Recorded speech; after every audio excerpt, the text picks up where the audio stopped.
Dear conference attendees, dear members of civil society, dear justices, academics, everyone who are participating today at our second day of the international conference.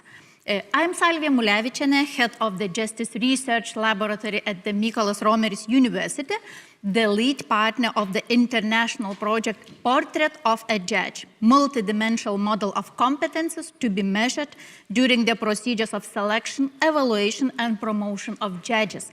This conference is organized in framework of this international project and is financed by Iceland, Liechtenstein, and Norway through EEA and Norway Grants Fund for Regional Cooperation, for which we are thankful for the fund. And today we have, as I told, the second day of the conference, and this second day is quite specific one. We will be talking about the judges in leadership positions, how to select the best managers from the best professional judges. Specific related to the judiciary is the fact that the judges cannot outsource their leaders. So the leader of the court, the chief justice, and other persons, they should be judges themselves. So the question is how to choose for the available pool of judges the best, which would be not only great judges with a great analytical capacities, strong integrity, but also who would be able to lead teams, to represent the courts correctly and be the agent of change by themselves. As you well know, we have quite a very specific times right now, and we have the climate of constant change. We have the rapid technological development in courts and reduced resources and the health crisis, which actually changed every day of work for every judge. And in that regard, we see the role of the leadership of courts as the main factor who could say if the judiciary succeeds or not to adapt to these very relevant changes. I find a very interesting remark from Honorable Judge Burke from England, who has written an interesting article in 2012 about the leadership in courts without fear. And the judge said, I will just cite because it's really interesting and I hope it will give insights for us for the second day, that to achieve excellence, our courts need strong leaders. Authentic leaders do not fear failure, but solve problems by creating initiatives and taking risks. Through leadership without fear, they motivate and engage those around them, create a culture of trust, and build legitimacy for the institution as the whole.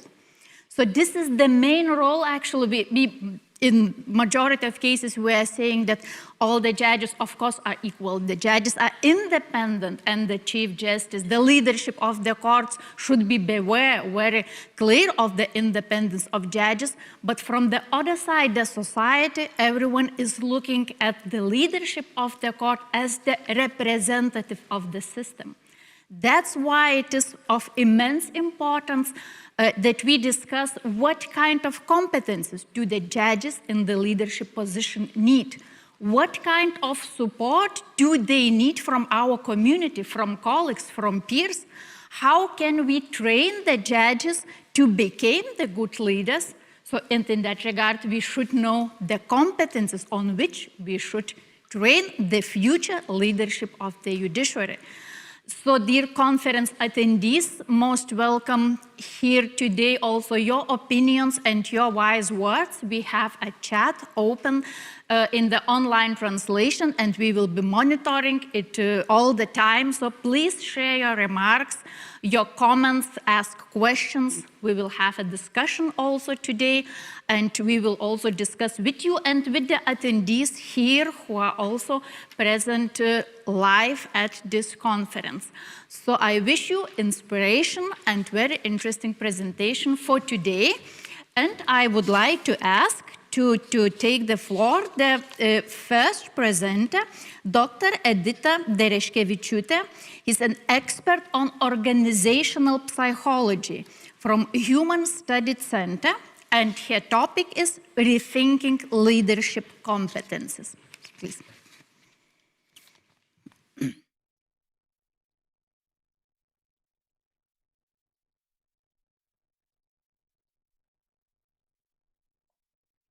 Hello, everyone.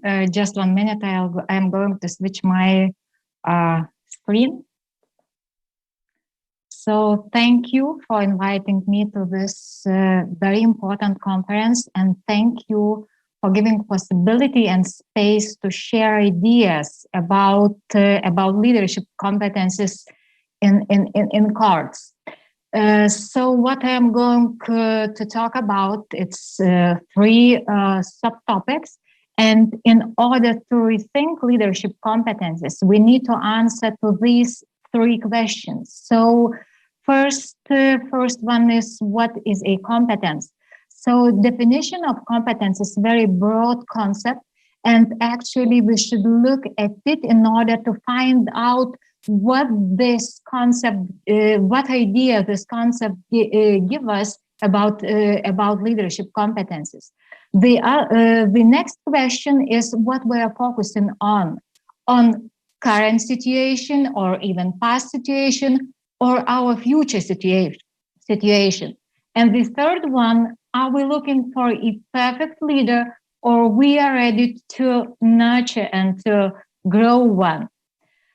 So as I have already mentioned, competence is quite a broad concept, but talking about the definition of a competence, I would like to stress 2 aspects.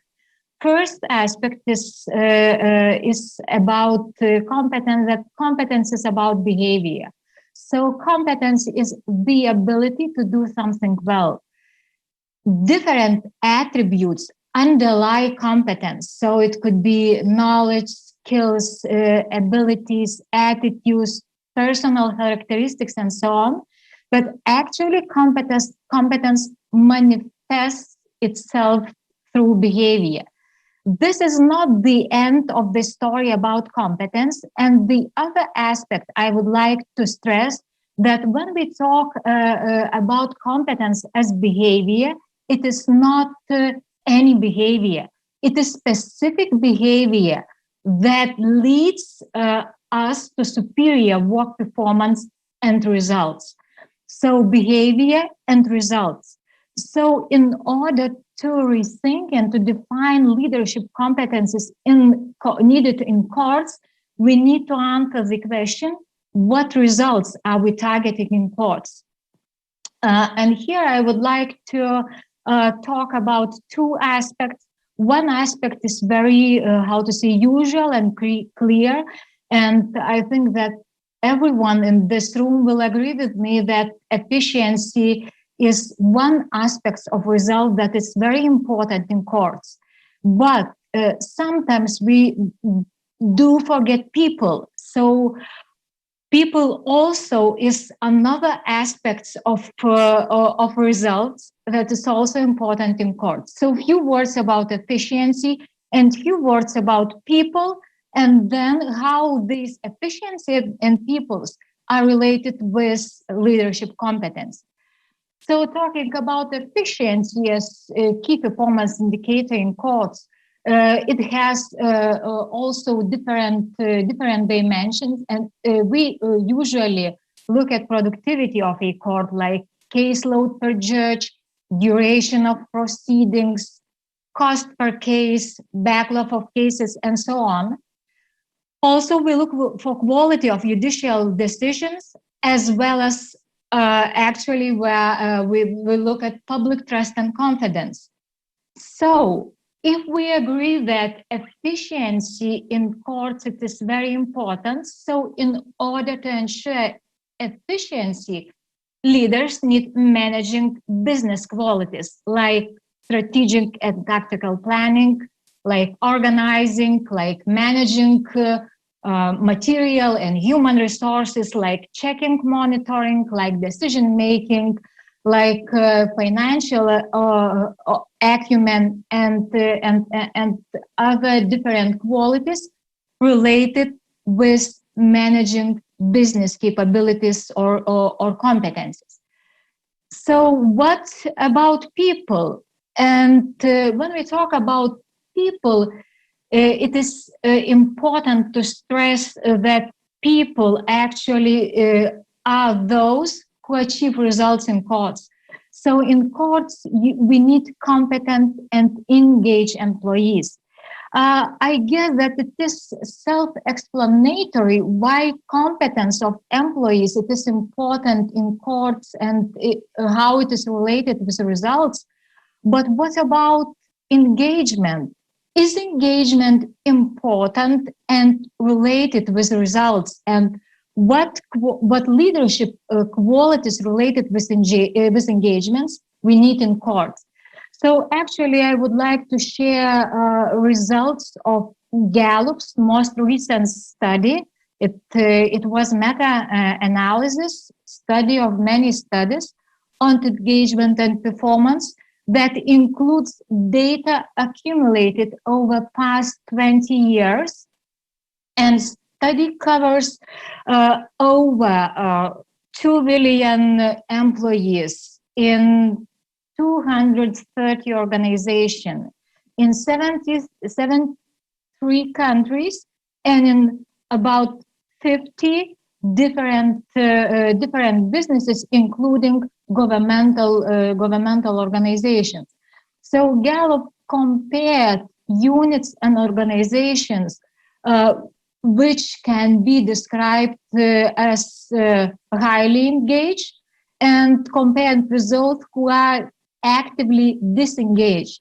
And what they found out that actually engagement has very huge impact on results and outcomes, and just few of them. So business units who are who we can describe as highly engaged has 70% higher productivity, 10% higher customer ratings, and 40% fewer defects, quality, as well as lower turnover and lower absenteeism, and all other 11 indicators.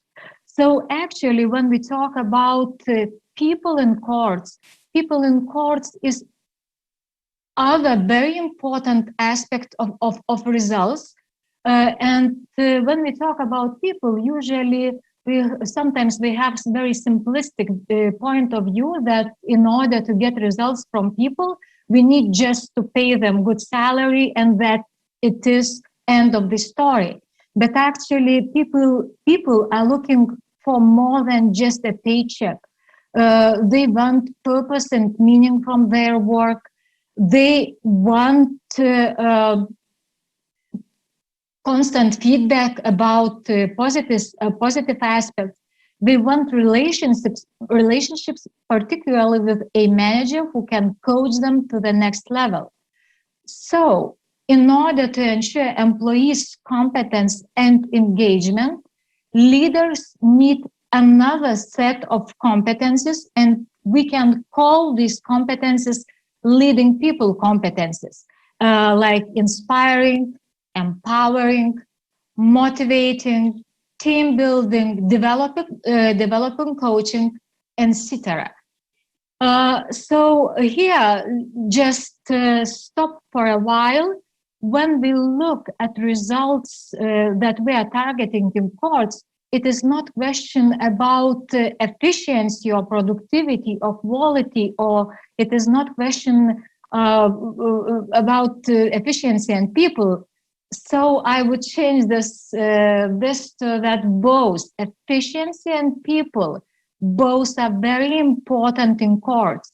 So in order to achieve efficiency, court leaders need managing business competency. In order to achieve employees' competence and engagement, leaders and courts need leading people competences. So when we stop here, another question comes in our minds: is the end of the story? Is managing business competencies and are managing business competencies and leading people competencies enough to have effective leadership in courts, or what is missing? So here I would like to switch to our current and to our future situation. I found out words of management guru Peter Drucker, who pays our attention to not only to inside of organization, but also to outside, in which environment organizations acting currently and will be acting in future. And Peter Drucker said these words at the end of 20th century that I think that they perfectly fits to our current and to our future situation.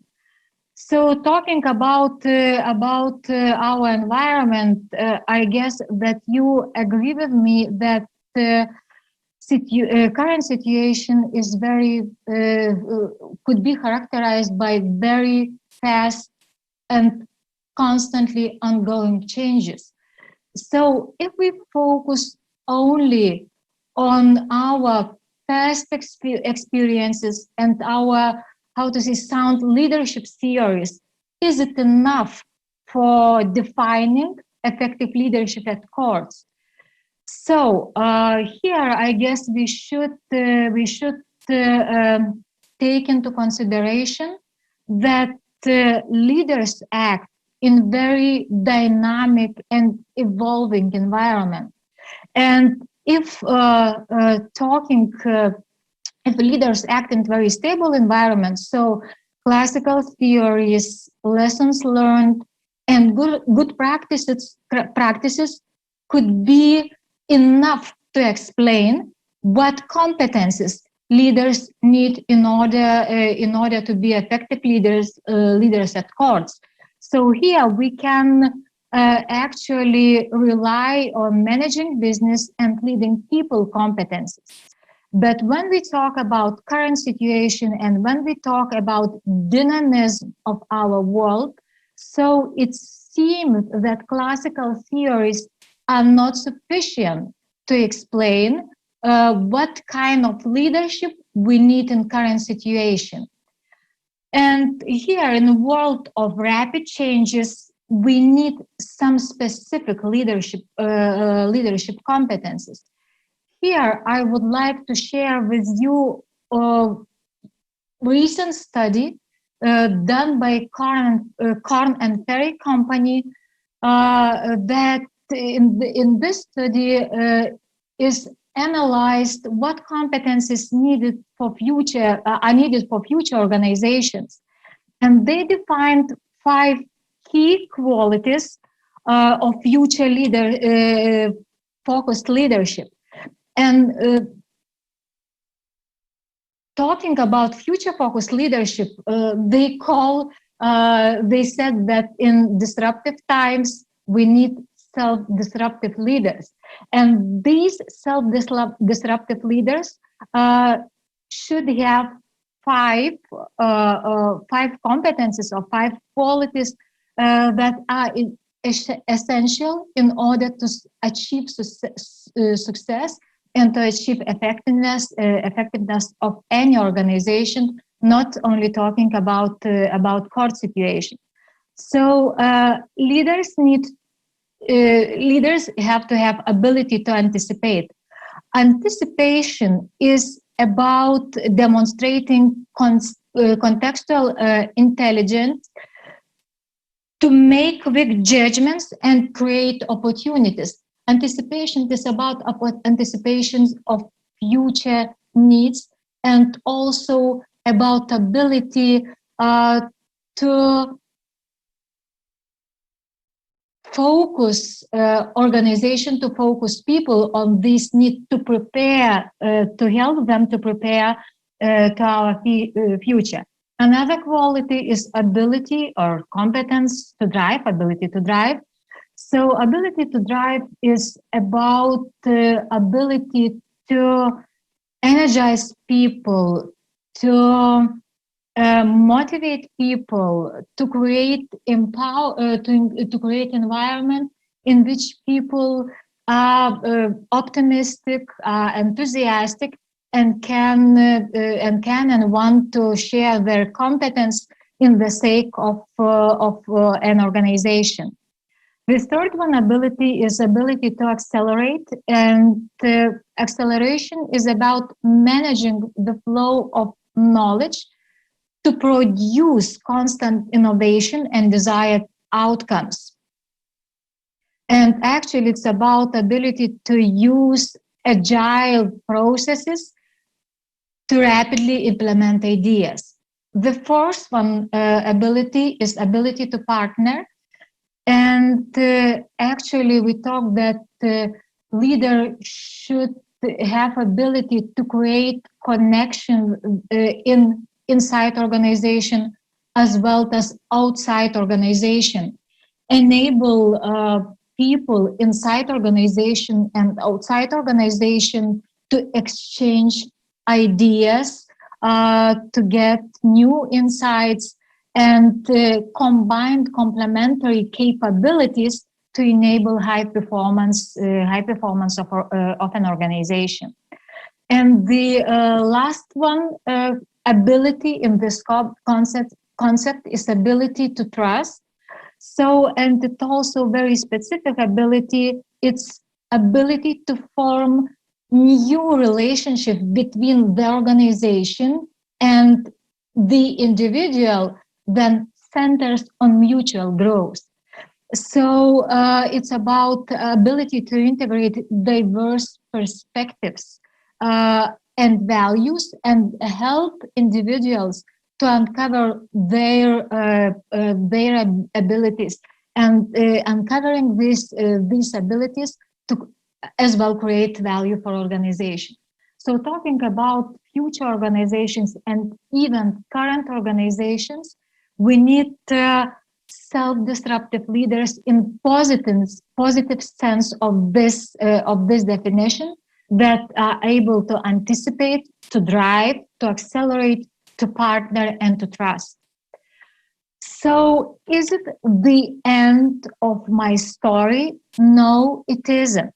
So actually, when we are looking for perfect leaders in courts, we should take into consideration that that world is changing every day, and if we act in a world of rapid changes, then it is impossible to expect that our today's perfect leader will be successful in the future. And actually, we cannot foresee and to define all qualities that will be needed for leaders in future organization. So, just one thing, but we can foresee that we need leaders in future organizations and even in current organizations that are able to learn and grow constantly. So, the last concept I would like to mention in my presentation is learning agility concept. And learning agility concept is one more quality required for effective leadership. Definition of learning agility is quite simple, and it is about the willingness and ability to learn from experience and apply this experience in new and first time situation, in new and first time conditions. So it's about constant learning, and it's about ability to use knowledge, to transform knowledge in order to lead organization to success. And again, when we look at research shows that learning agility is highly related with success of organizations, with effectiveness of organization, and also is currently viewed as key indicator of potential potential and leadership success. Actually, if we want to dig deeper and talk deeper about leadership agility includes 4 different aspects, and it is about mental agility, people agility, change agility, and results agility. And mental agility describes people who think through problems from a fresh point of view and are comfortable with complexity, ambiguity, and explaining their thinking to others. Mental thinking about broad point of view and being able to think under pressure in difficult situations, in situations that could be described by ambiguity. People agility describes people who know themselves well, learn from expertise, have strong emotional resilience skills, as well as are very curious about other people, who have ability to lead other people, to inspire other people. Change agility is about curiosity. It's about constant experimenting. It's about inventing new ideas as well as bringing new ideas to organization and giving possibility to implement this idea for the wellness of people and for the wellness of organization. And result agility is about assertiveness. It's about resilience. It's about ability to act in tough situations and to achieve results, as well as ability to inspire other people to perform beyond normal, to achieve better and better results. So that's all what I would like to mention in my presentation. And summarizing these 3 issues that we need to rethink.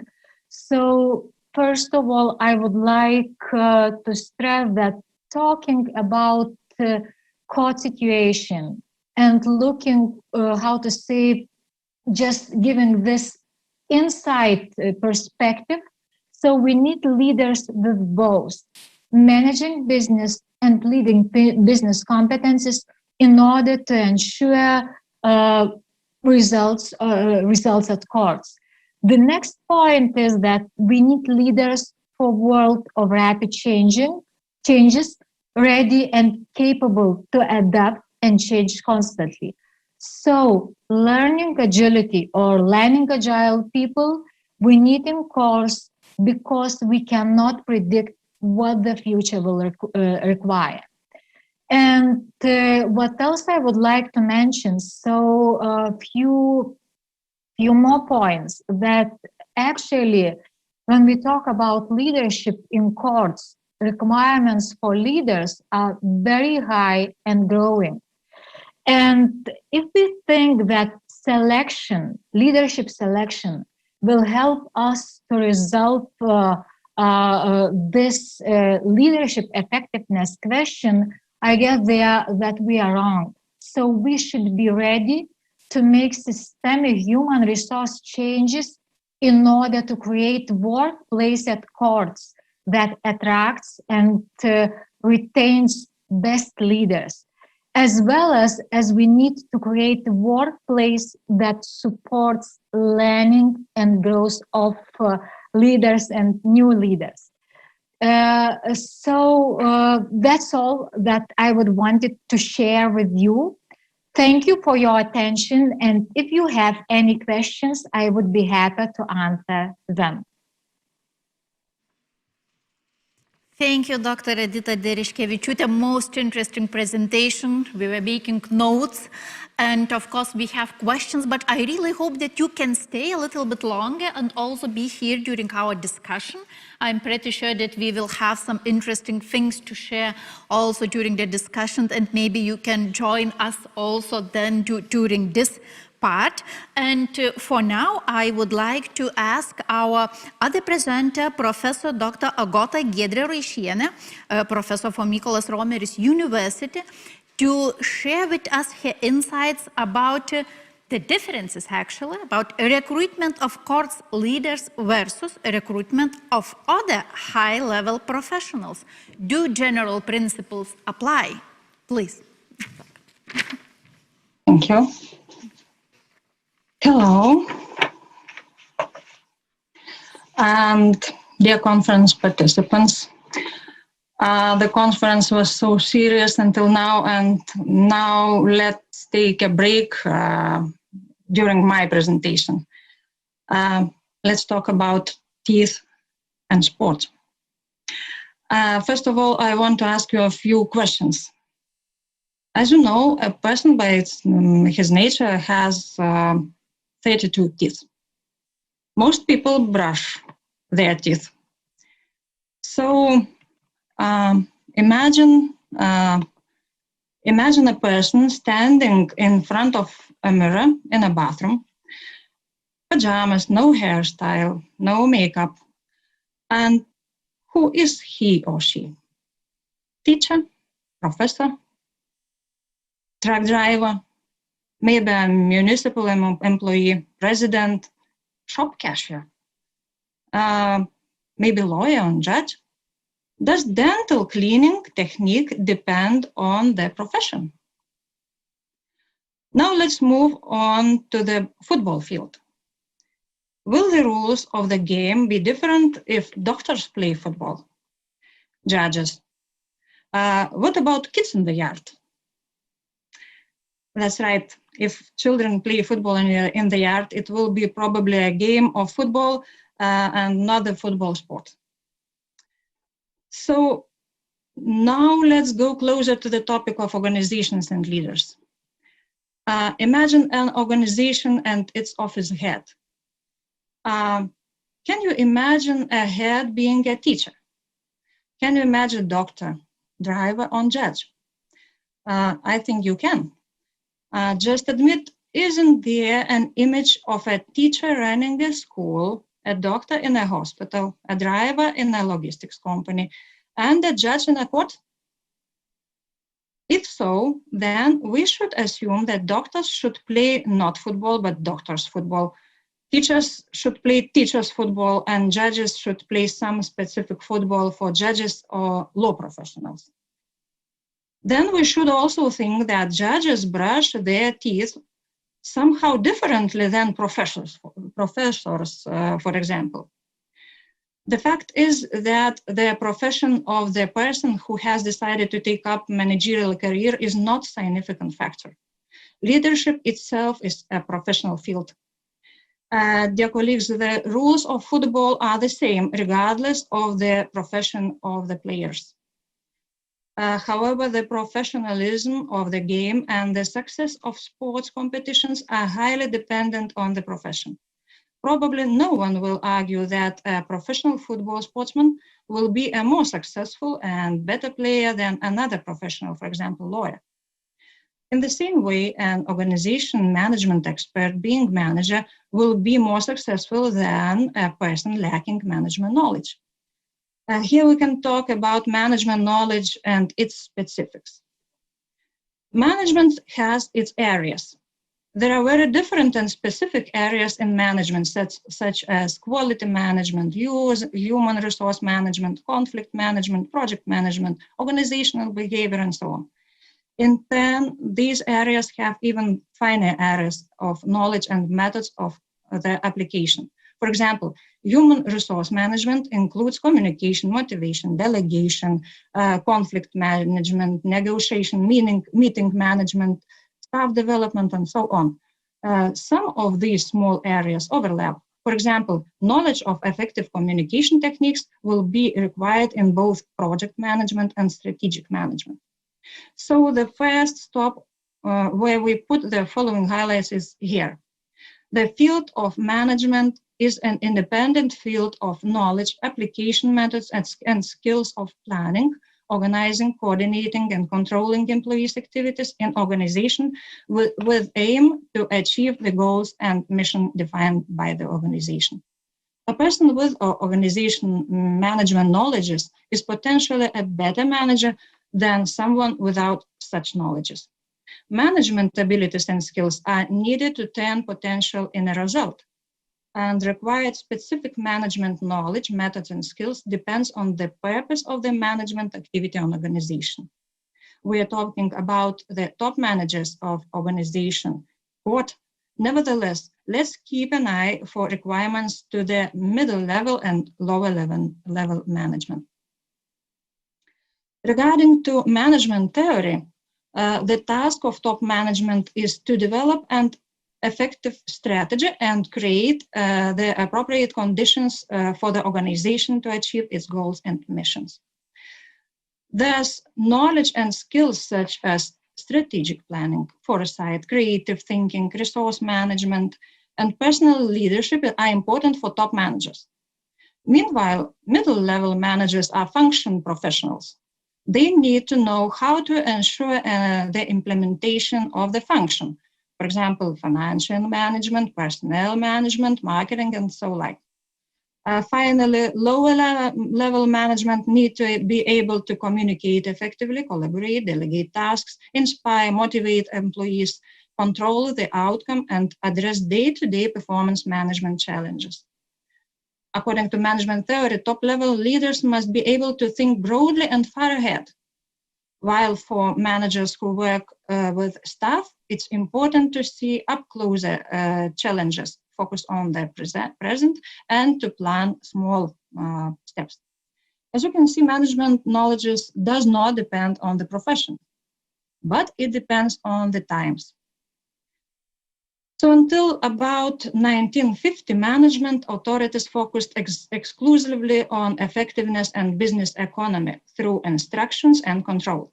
They measured the amplitude of workers' movements, tried to increase and decrease workplace lighting, calculated the time required to complete a task, and the like. After 1950, an attention has been turned to an employee as a person. Management authorities have realized that managers can count those employee movements, define work processes to the movements and minutes, but it will not work if an employee is not motivated to work well. It is understood that managers can influence employees' behavior better with arrow than stick.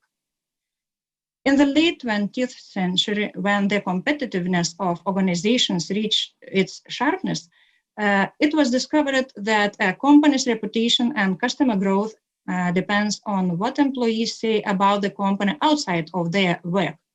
Thus, the employees started to consider to be the main customer of the organization. And you know, the opinion and wishes of customers are respected. Thus, finally, in the 21st century, an approach has emerged that in current organization, where all employees are educated and have chosen a profession without coercion, key skills of managers include the ability to create and share a vision with employees, to inspire, to delegate goals, to develop the employee personal leadership and commitment to the organization. However, as attitudes to the role of leadership changed, there remains a consensus that top leaders in organizations must have exceptional knowledge and skills. Top managers must be able to make complex decisions taking into account the complex challenges of the external and internal environment of the organization. In other words, the role of top-level leaders is to see the future potential of organization he leads.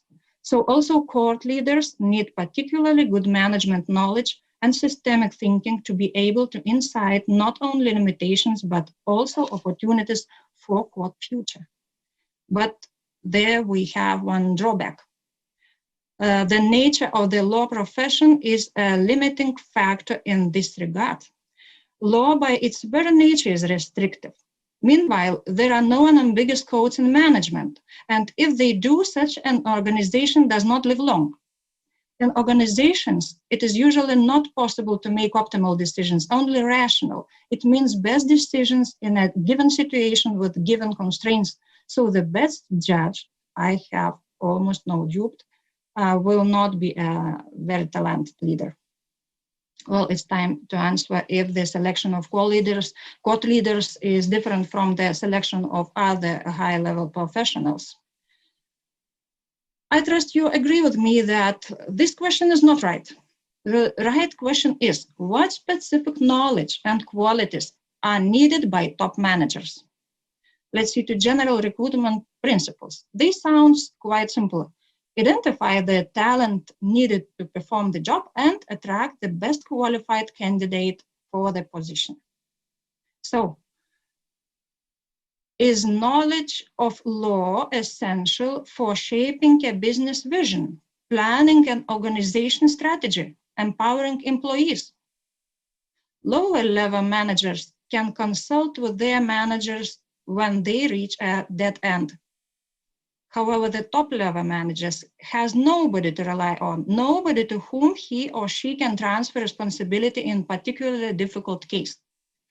Whether a super excellent judge will be able to make a super managerial decision will not depend on his achievements in the area of the law.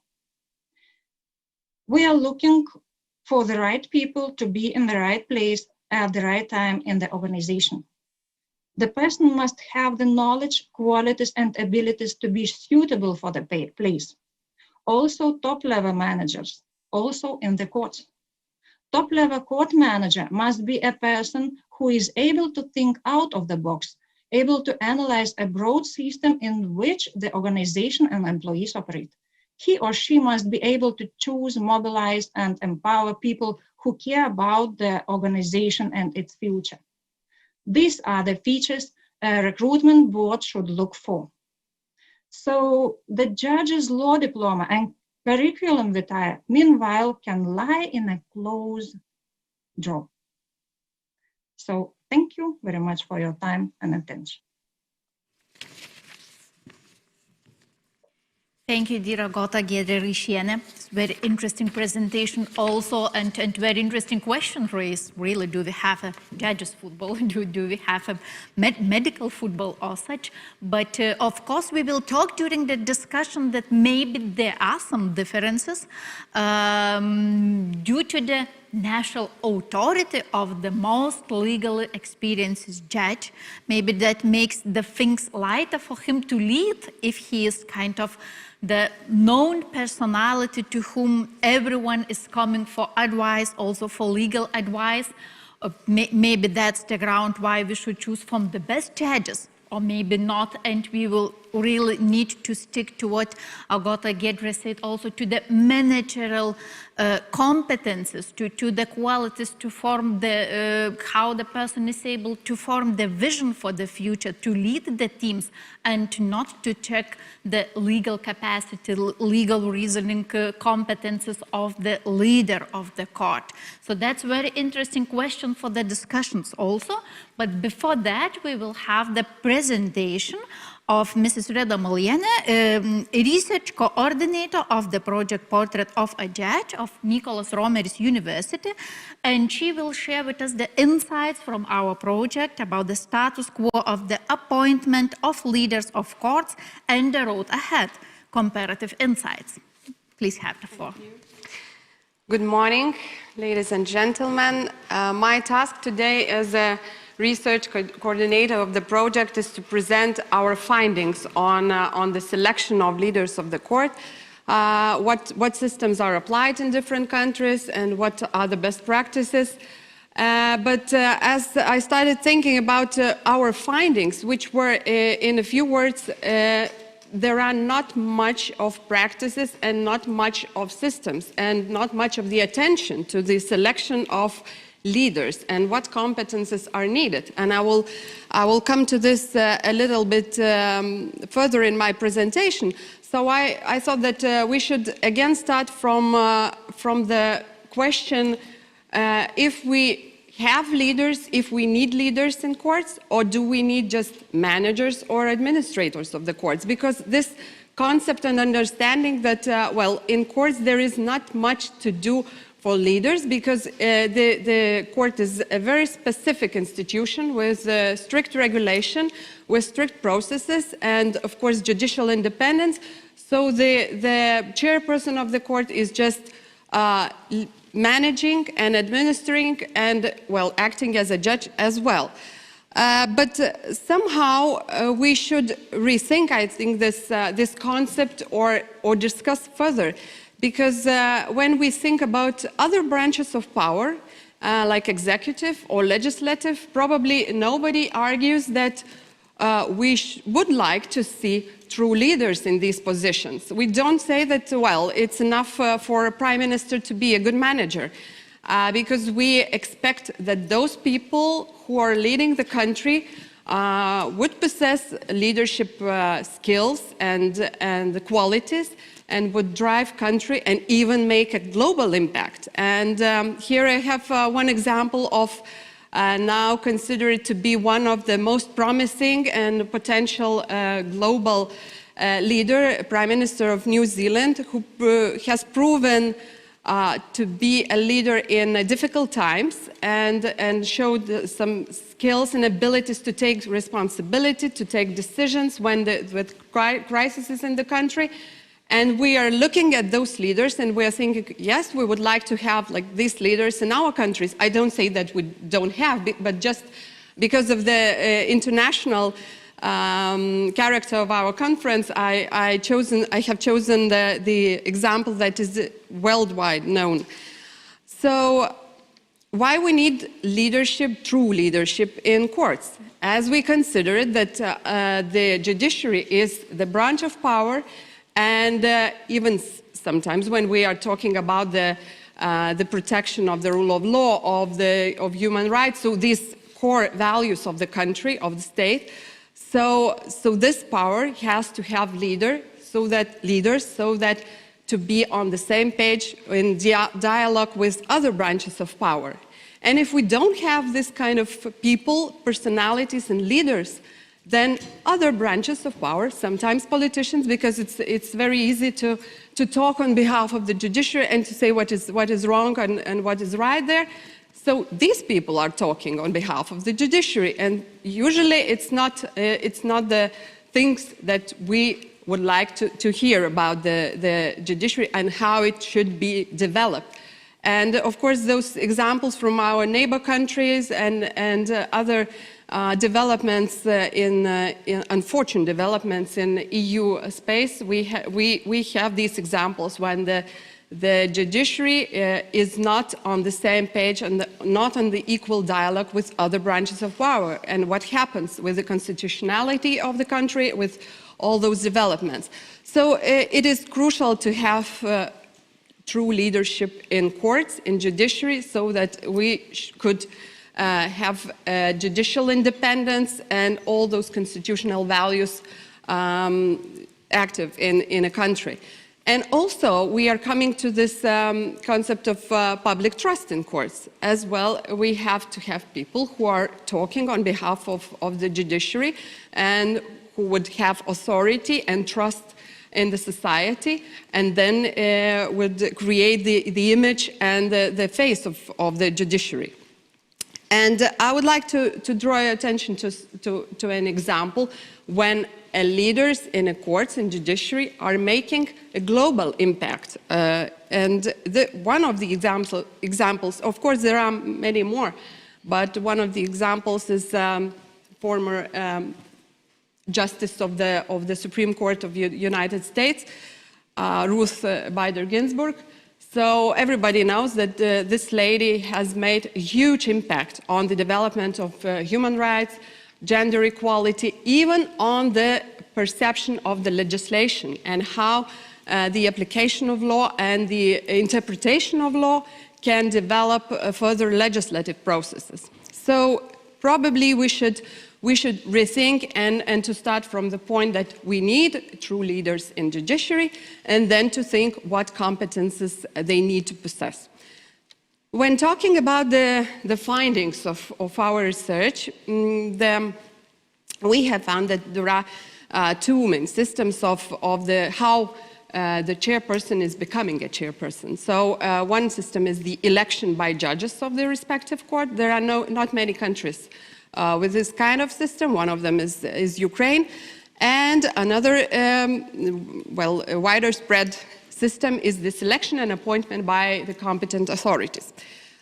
When we are talking about the election as a procedure, of course, there are maybe some advantages of this kind of the system, because when a person is to be elected by her or his peers, the person has to show some leadership skills and abilities. It is true. And also, he or she has to is accountable to the colleagues, has to meet the expectations of voters, so to say.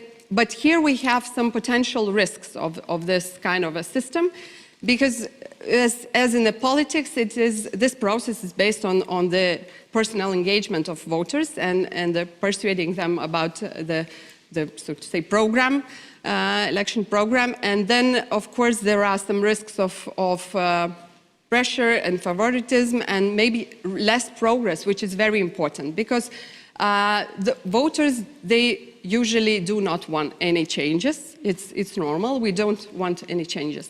So if the leader is thinking that, well, the voters are expecting kind of actions from me or not to act, so I should meet those expectations. So this system has some potential risks, and they should be taken into account.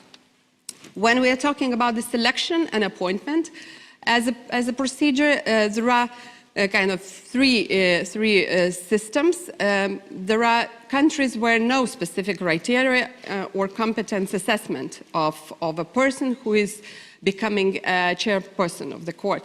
Like in Estonia or Spain, there are no specific criteria prescribed.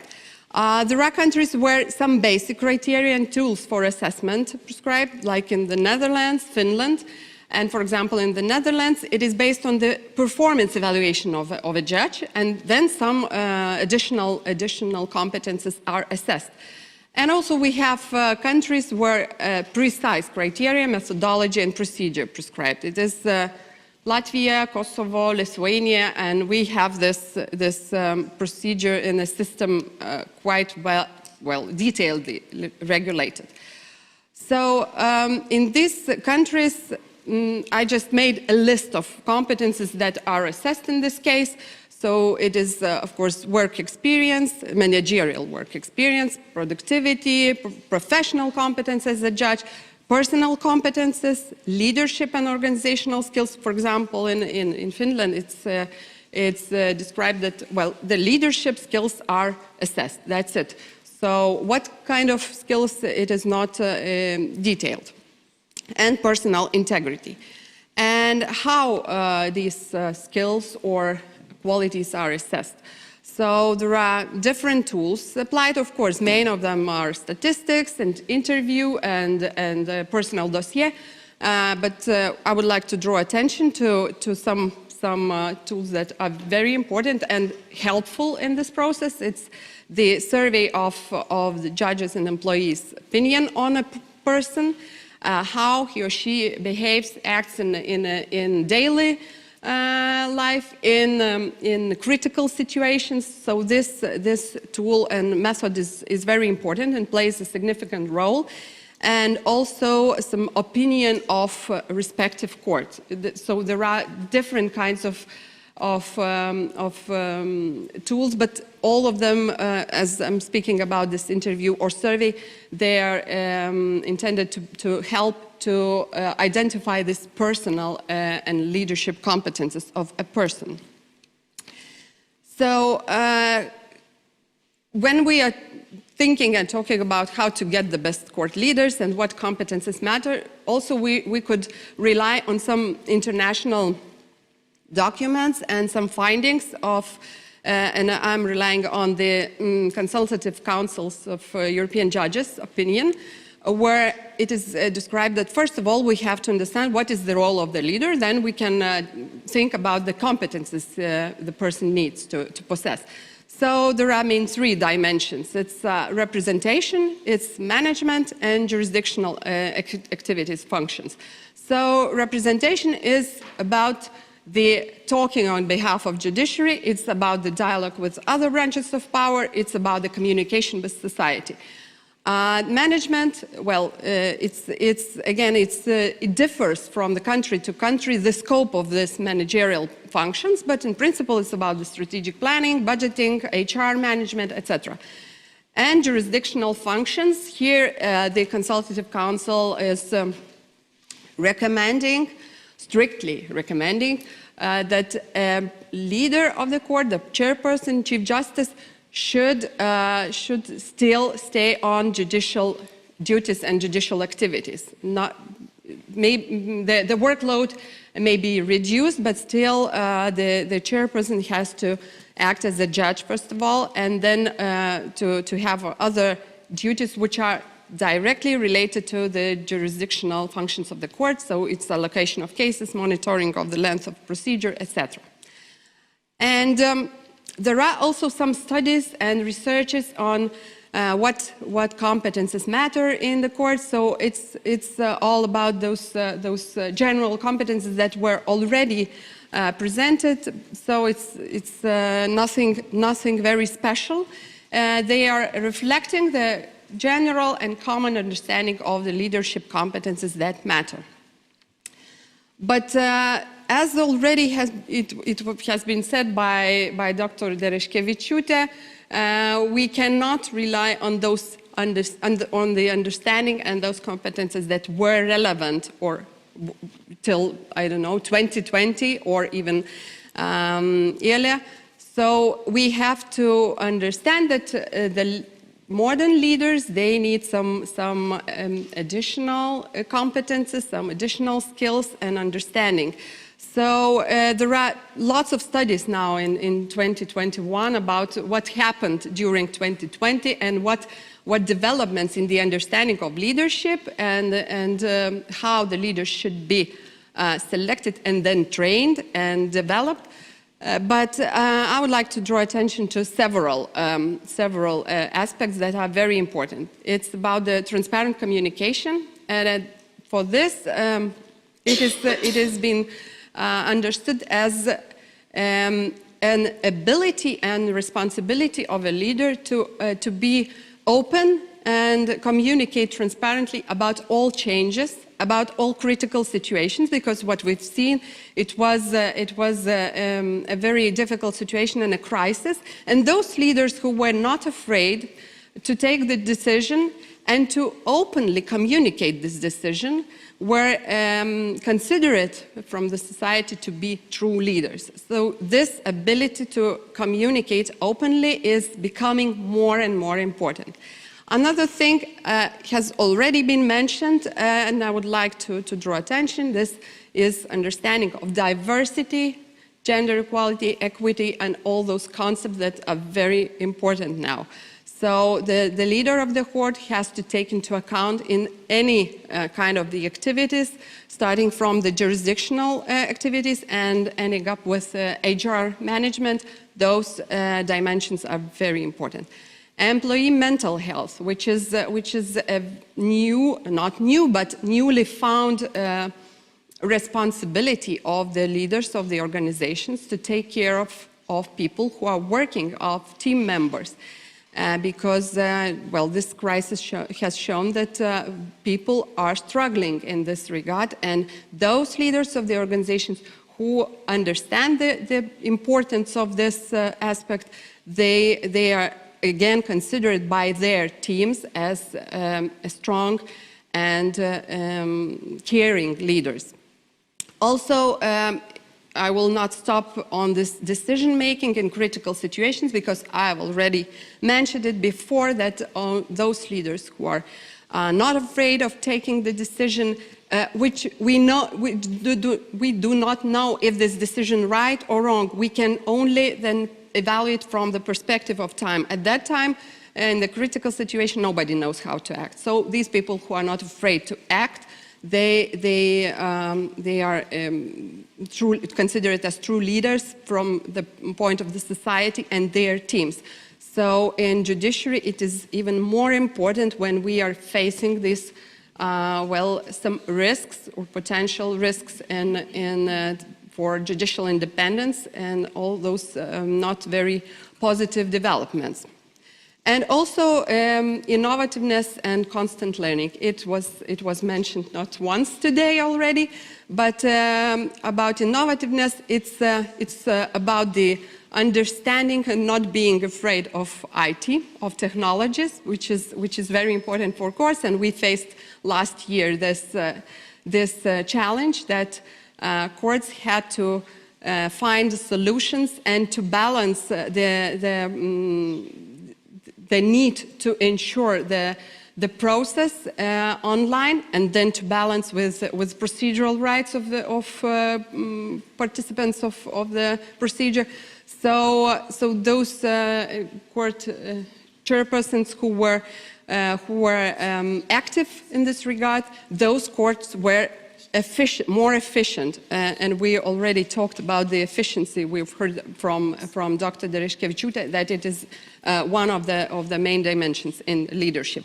And also constant learning, which is very important, not only to select the right person, but also to develop those competences, and not to forget to develop and to be interested in what is going on in the society. Nowadays, leaders, and the leaders, of course, especially, they do not have luxury to say that, well, I'm not interested in what is happening in the politics, I'm not interested in what the government is doing. They need to be aware of what is going on in the society and in other branches of power and in politics, because to respond and to address the issues and challenges that are constant now. So I would like to end with this question or this statement that the constant learning is one of the main features or main competences that are needed for a leader. And as John Fitzgerald Kennedy already said decades ago, leadership and learning are indispensable to each other. So I would like to end with this citation and to come to the discussion, and I hope that we will have an opportunity to discuss those aspects furthermore. Thank you very much.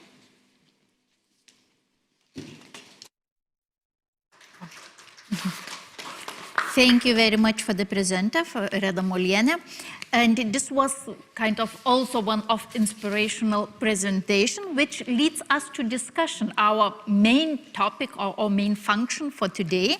And for the panel discussion, we have Mrs. Noreda Lagami, Chairperson of the High Judicial Council of Albania, Professor Mats Andenas, Oslo University, Professor Dr. Karel Klima, Metropolitan University, Prague, Mrs. Sigita Rudėnaitė, Acting President of Supreme Court and Chairperson of the Council of Judges of Lithuania, Professor Agota Giedrė-Raišienė from Mykolas Romeris University, Reda Moliene as well, and I hope that maybe Edita Dereschke is also still with us if we will have some questions.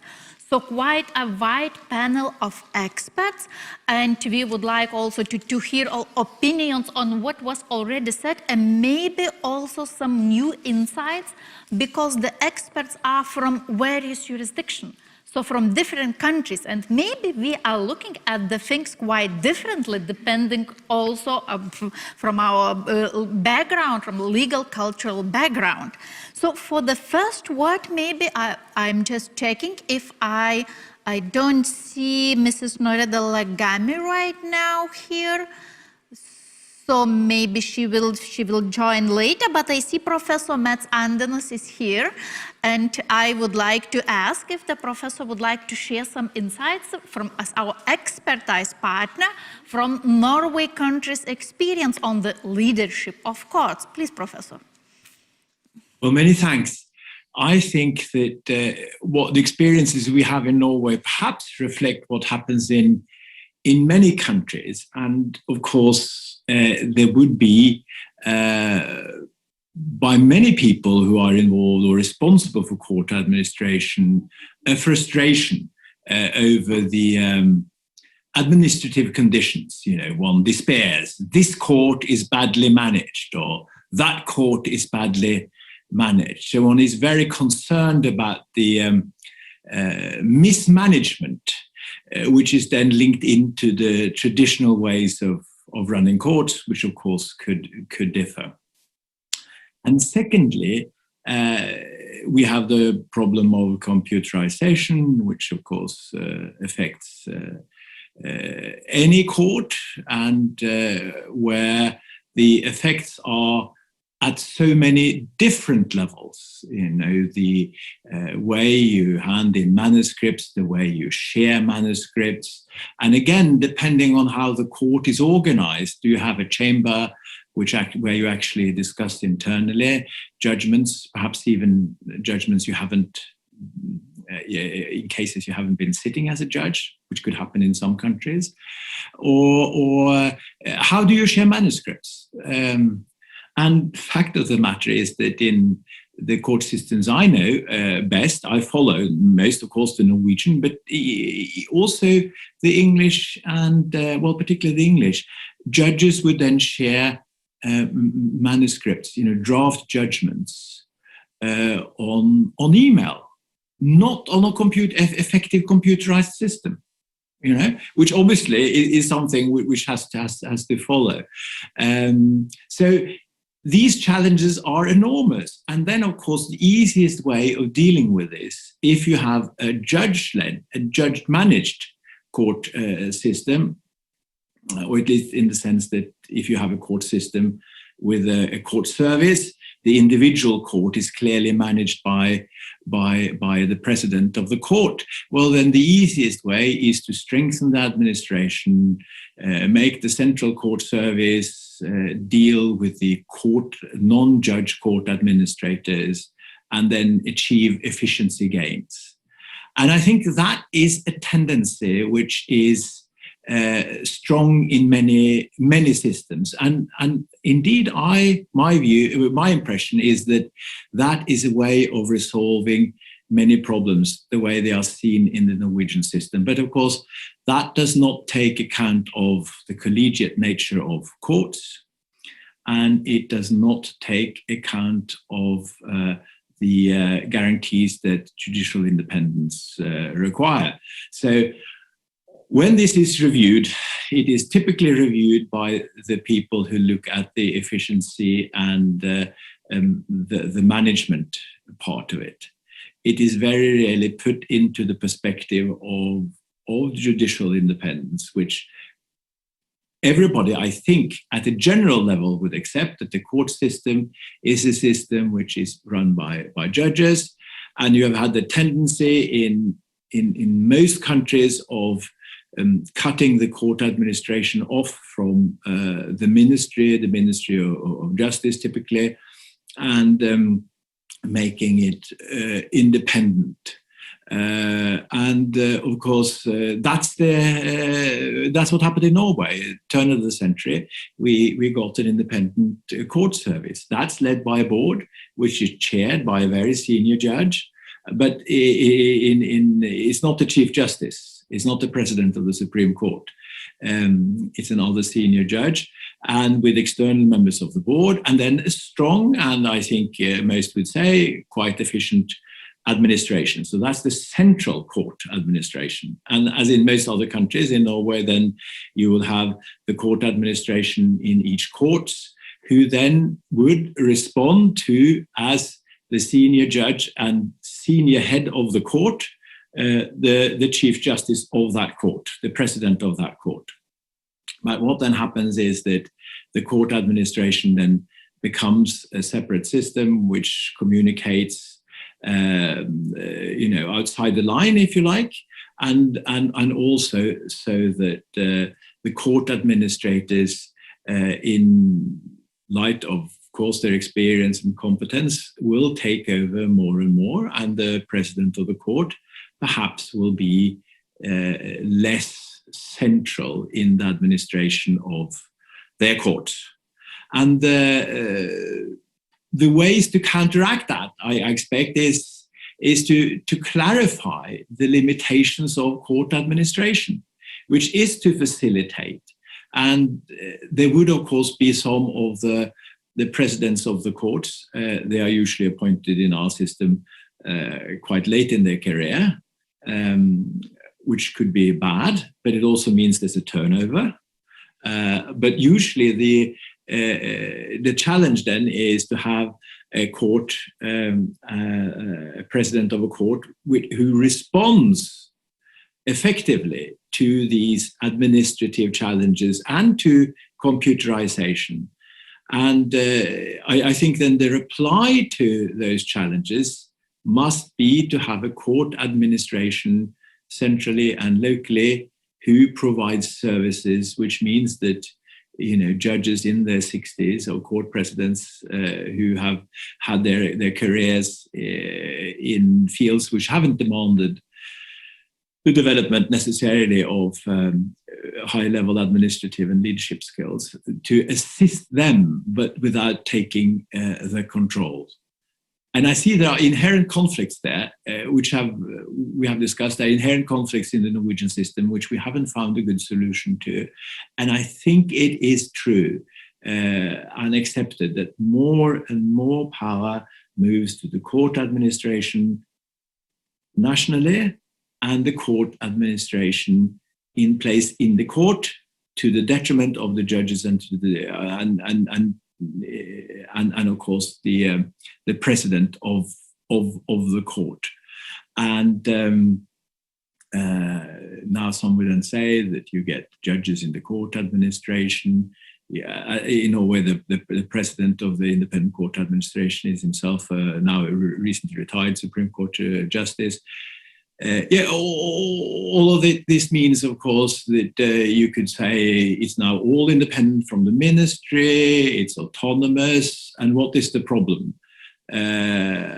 Would some then ask? And I would maintain that it is a problem with power moving away from the president of the court, who should consult with their colleagues. These presidents should consult with their colleagues, the other judges, and then the administration should not be taking over the real decision-making power. They should prepare and assist.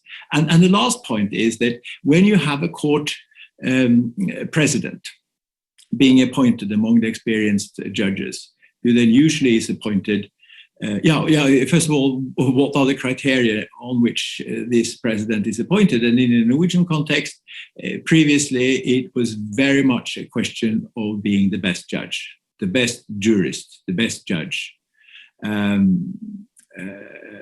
Leadership skills have been taken more and more into account, but at the same time, which I think is useful, but at the same time, I think it's important that it doesn't take over completely. It should be the president of the court should be among the best judges and should, of course, have the respect of their colleagues as a first-class judge. And when you appoint the president of the court, that judge should have a really important role in not only dealing with the leadership decisions and the management on the basis of the input, the preparation by the administration, the court administration in the local court, or if you like, the national court administration. But it's very important that that judge still continues. These judges who become presidents consider themselves as presidents, as judges. So as you just mentioned in the paper that you just presented, that the president should still act as judges, should still sit in the court and be involved in judgment writing with colleagues. I think that is part of the system one has to strive to maintain. And the final question is, the court system is in all national systems, and clearly in the Norwegian system, where we do not have separate administrative courts and we don't have a constitutional court, it's a very hierarchical system. In our system, with the Supreme Court at the top. And in the with the court administration moving out of the ministry, turn of the century, and becoming an independent court administration, it has somehow cut a little loose from the court, the actual courts. There's something in a hierarchical court system which means that, in my view, if you're going to have independent courts, that the Supreme Court and the Supreme Court President has to have an important say in important questions in the which are dealt with in the national court administration, independent court administration. In some countries, you've dealt with it differently. For instance, the English system, senior judges are given important management positions, typically the Lord Chief Justice, who theoretically is the head of a section of the Court of Appeal, has a general responsibility for courts in England. They have divided up management responsibilities between the senior judges in the different countries in the United Kingdom, and it's the English system I know the best there. And there's no parallel to that in the Norwegian system. The court administration systems are managed by the court administration with at the national level with no input from the judges, with the exception of a senior judge sitting as chair of the board of the court administration. So that's another set of issues relating to how do you match the court administration, the input that comes from the judiciary with the structure of the judicial system, so that you don't get a completely independent and too powerful court administration, which will make decisions which are, in their view, administrative decisions, but which could impact on the way courts are run in such a way that it could impact on judicial independence. And their administration will have different views. I mean, people who are wholly in the administrative system would look at efficiency, of course, in a different way from what people who are actively sitting as judges would. So these power issues, who does what, who is given the responsibility for what, is very important, so that you don't find that the court administration, although not run by a minister or in a ministry, that they become an independent force which could impact on judicial independence in a way which perhaps is not so different from the way ministries in the old times in most countries would have intervened in the court administration, etc., in a way which could impinge on judicial independence. Because that was exactly the reason for creating an independent court administration in most countries. And when you now have done that, you must make certain that that court administration doesn't pick up too many of the character traits of a politically managed court administration, which was run from the ministry. Well, these are my points. Many thanks, Chair. Andinas, a few key words we already heard: the role of the leadership of the court to enter independence, also to lead the teams, and interesting to hear that actually what is the basic maybe position from the majority of countries early on, this kind of traditional approach that best judge becomes a leader. We kind of started with this approach, but we are moving towards this more innovative approach, as also explained by Dr. Dereschke. For introduction also into the next discussion point, I would like to ask, we all already talked a lot about what function has a court leader, what his competences need to be, learning agility, all other things. But one of interesting things is, should the judges in the court have a say in what kind of person they would like to see as a leader? Or should this notion on what would be like to have as leader come from outside of the court? Or the people who will be led also should have really strong say in the situation? Maybe the acting president of the court could explain a little bit about that. What would be your opinion? Does the opinion of judges, which needs to be led, have a say in this situation? Actually, I have now an answer to this question, but I would like just to comment currently about it. And actually, as Reda already said to us, there are two different models of appointment of court leaders. So in Lithuania, we have this selection procedure. And actually, an opinion of the relevant court judges in our system, I would say, is quite facultative.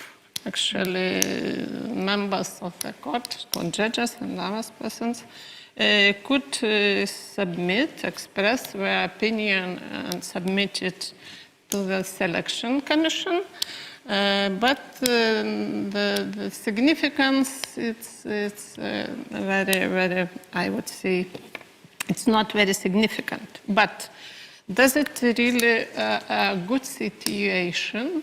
And what about if, for example, in anonymous survey, a vast majority of court members express quite negative attitude and opinion towards a candidate. And what about further success of activity of this court? So I think it's questions, it's a moment we should discuss about. Because as I understand and I see a role of a president, of a chairperson of the court, I would say dualistic, some kind of dualistic role.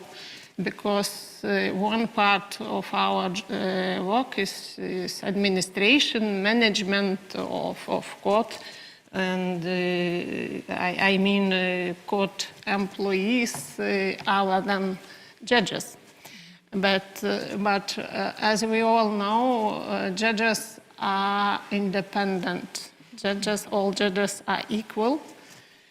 And their independence is guaranteed by our constitution. So when how to communicate, how to I wouldn't say administrate, but how to be a good leader for the court judges.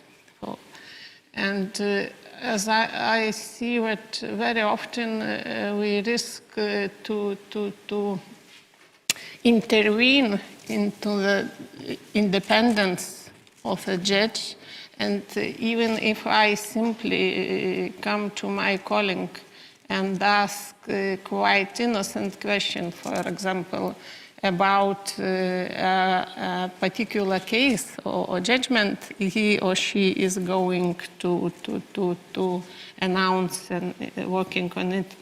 In some situations, it's also could be very risky.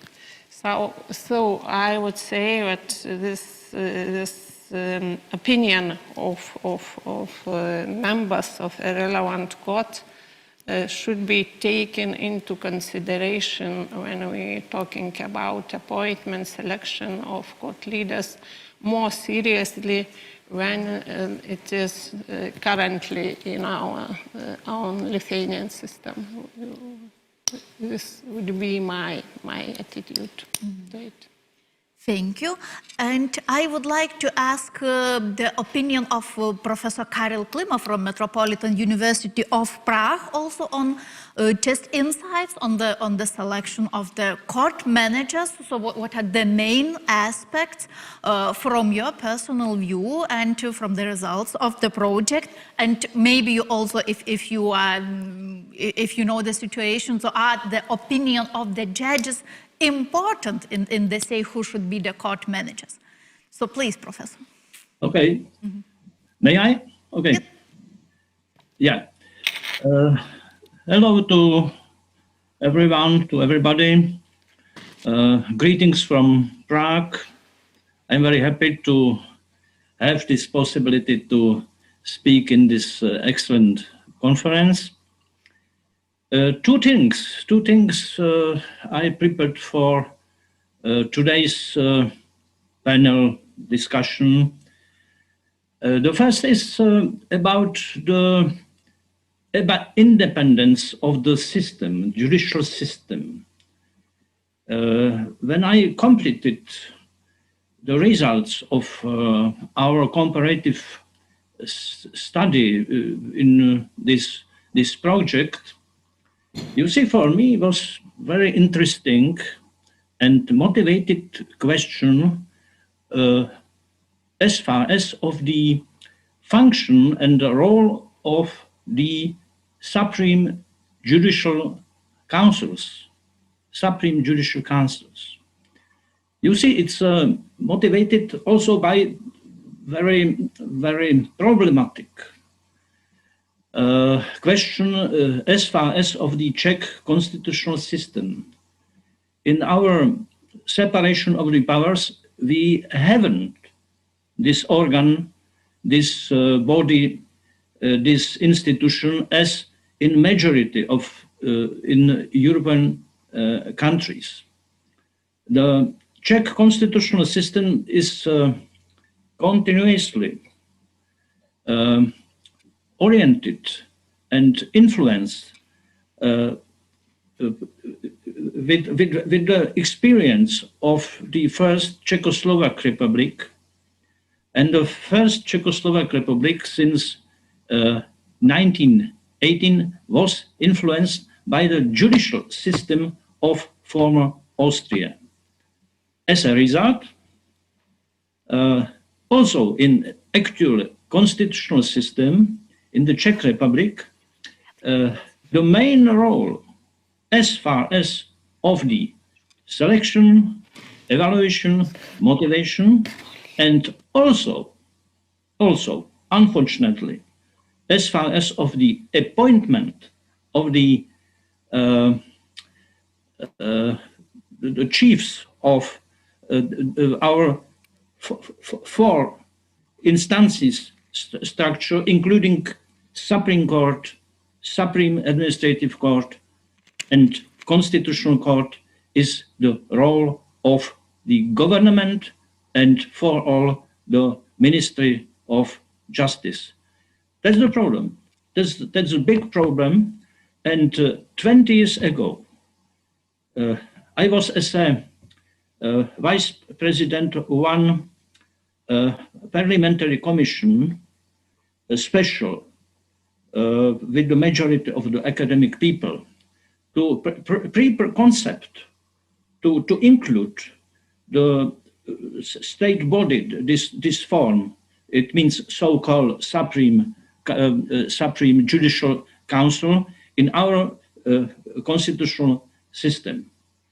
And the political area, political party has said, no, it's dangerous for the stability of the separation of the powers, and is stopped. Actually,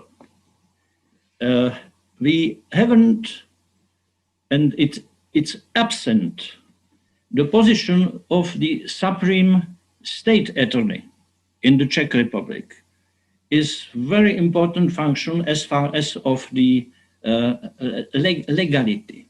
You know the role of these state attorneys in the penal law, and the main role to select and to propose to the government new gentleman or lady to this supreme function is in the hand of the Minister of Justice and government. I was I am very motivated by this part of our analysis, comparative analysis. I'm constitutional lawyer. I'm professor of constitutional law, and my specialty now 40 years is comparative constitutional law. History of this special institution, so-called Supreme Judicial Councils, is very long. That's model of French model, Italian model since 46, last century.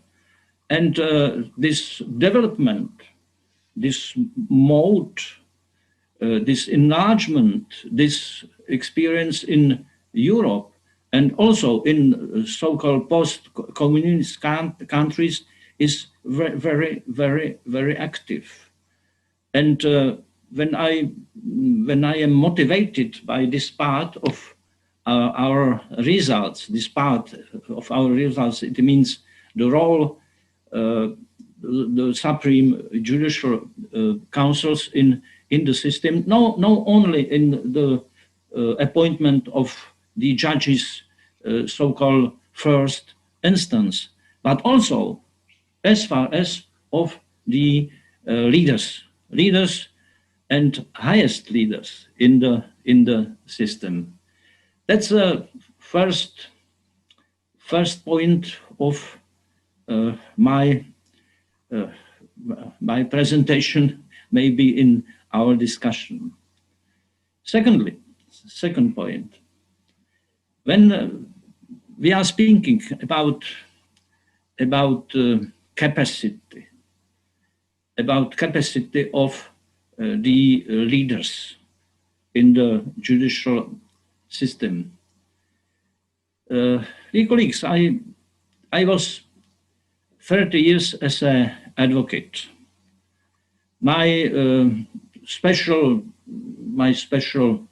maybe orientation as a legal orientation was the protection by the High Court, Supreme Administrative Court, and Constitutional Court of the Czech Republic, and also my experiences in the relation with the Strasbourg and Luxembourg. It means with these two European highest constitutional courts, maybe so-called, approximately.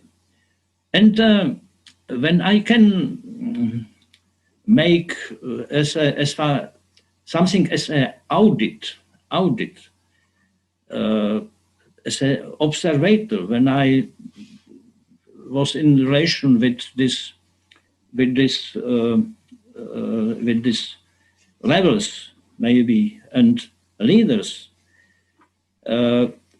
I think that very important and developed role of these courts is to support the role of the case law. Case law is, the creativity, based upon creativity of the judges. And the creativity of the judges is related with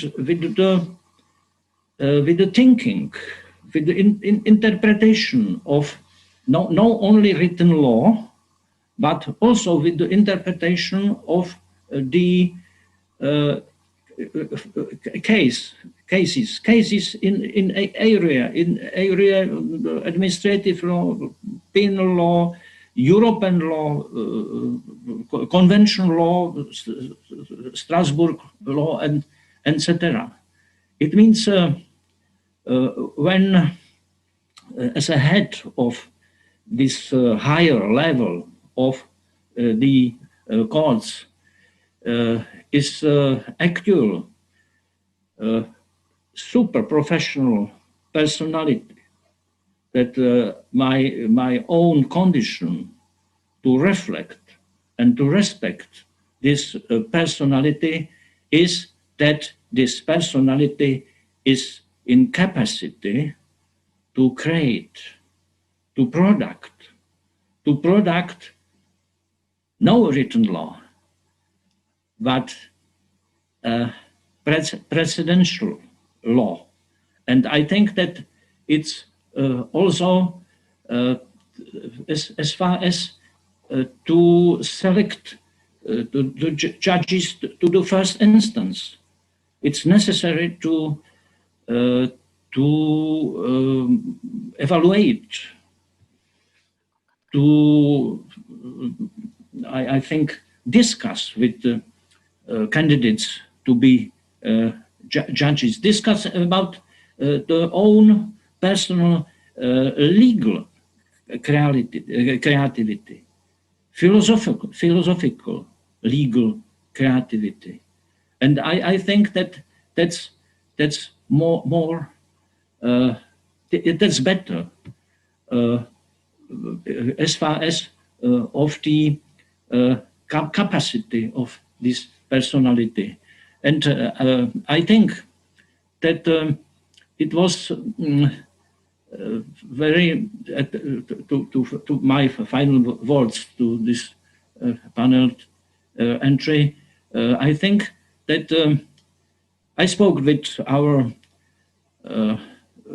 president of High Court, Dr. Juris, therefore, before yesterday's speech of this personality, and the Czech judicial area is very shows with very attention, is impressed and motivated to continue in this discussion because our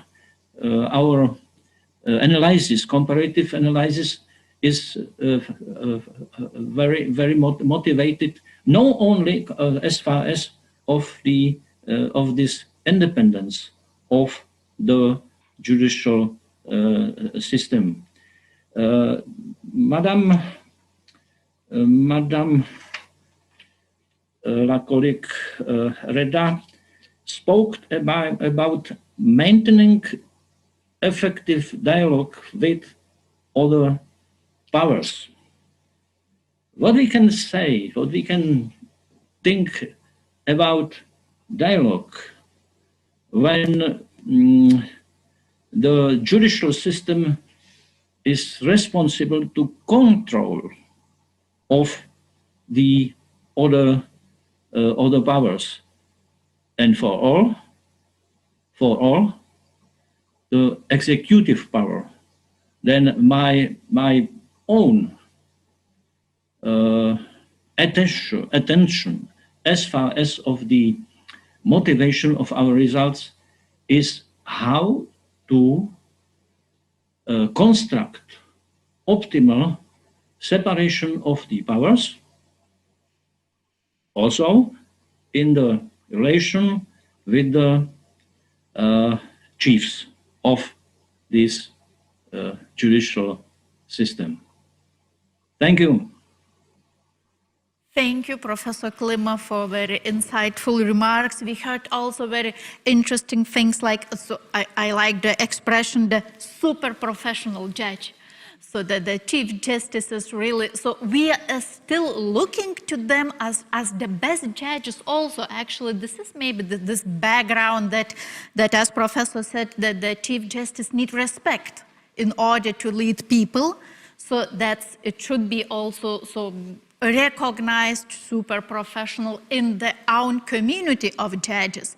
But next to that also we need these additional modern competences which we spoke earlier, like this learning agility, competences to lead people and so on. So that's also of interest for us to check these procedures and see how actually we are selecting the judges from the available pool of potential best candidates.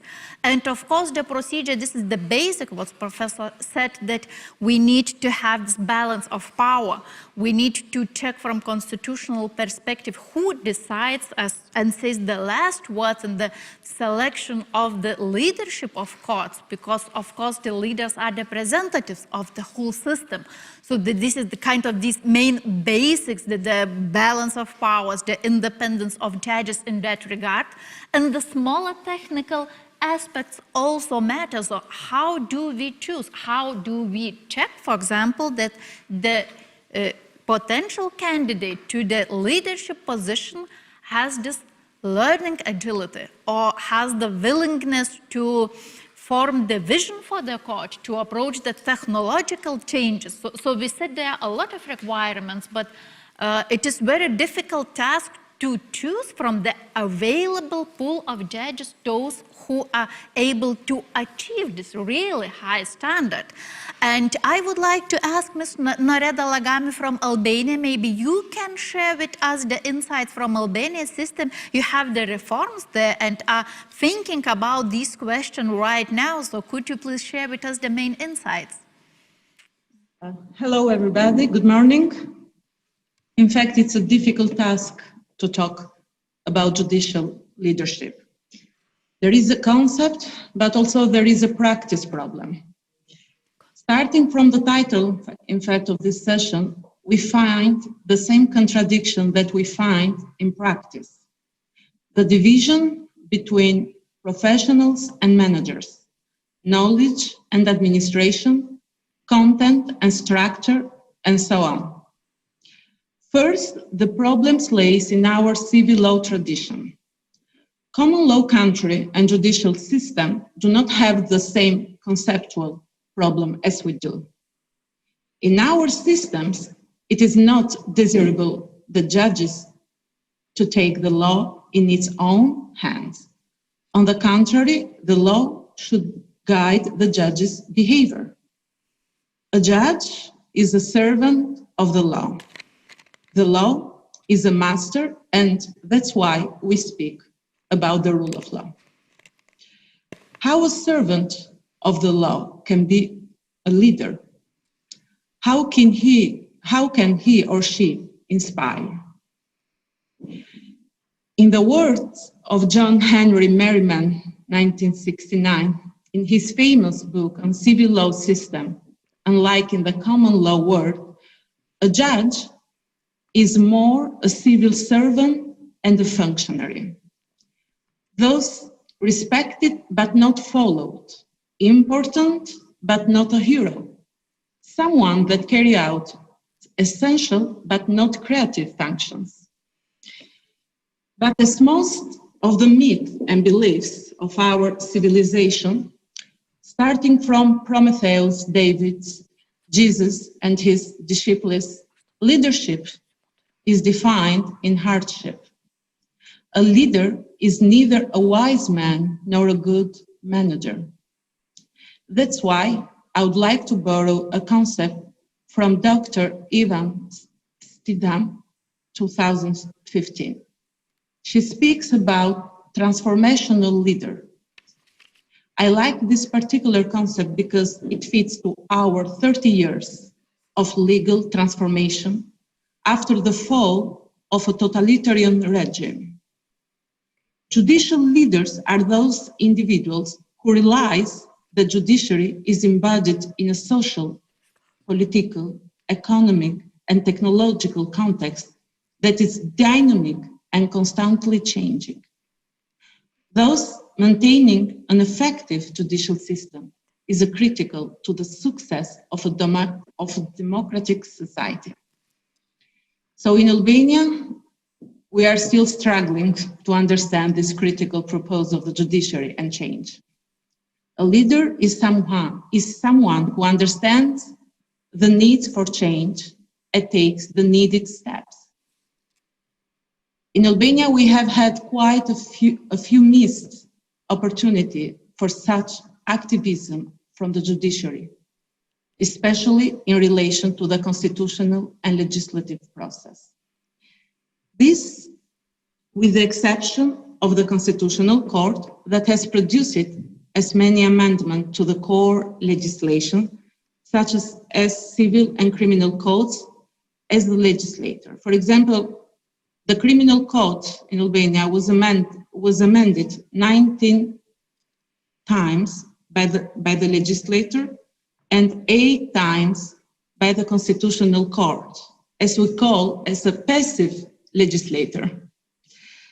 To be fair, in our assessment, the Constitutional Court has never been part of the judicial system. I know that maybe you will ask me why on earth have you changed the criminal code 27 times in 25 years? I can tell you we have done so even 3 times in a year. It was in 2003, for example. I assume that some other country here in the virtual room may have the same difficulty to fit well-established models in a post-conflict or transitional context.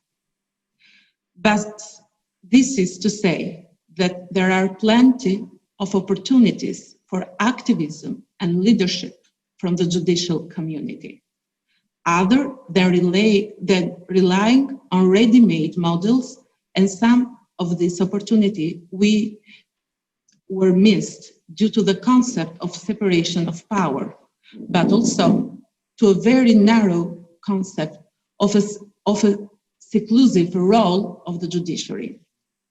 This is what we are fighting to change. The second example is related judicial activism is the realm of the constitutional control of legislation. Luckily, I found some recent data from an article published by the Albanian School of Magistrate Review in relation to 2 years sample of the Constitutional Court decision between 2015-2017, resulting in only 9% of the request for incidental control of legislation is coming from the courts. From those, only 1 case was accepted and all the other quashed. This compared to almost half overall requests at the same year were declared fully or partially admissible by the court. This makes up 2.4% of all admissible cases coming from the courts. Many authors have stated that judicial leadership specifically is a crucial variable in court reform. In 2014, Albania started a comprehensive justice reform with the overall aim to establish a justice system reliable, fair, independent, professional, and service-oriented, open, responsible, and efficient, that enjoys the trust of the public. Support the development of sustainable social economic development of the country and its European integration perspective. Why, at the end of a social and political transition, 25 years after the fall of communism, there was a need for a comprehensive justice reform? And why not a transformation from within?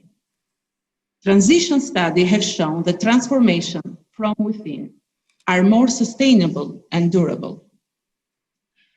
About the first question, I think some know the key words: corruption, inappropriate influences, and ties with crime, lack of professionalism, etc.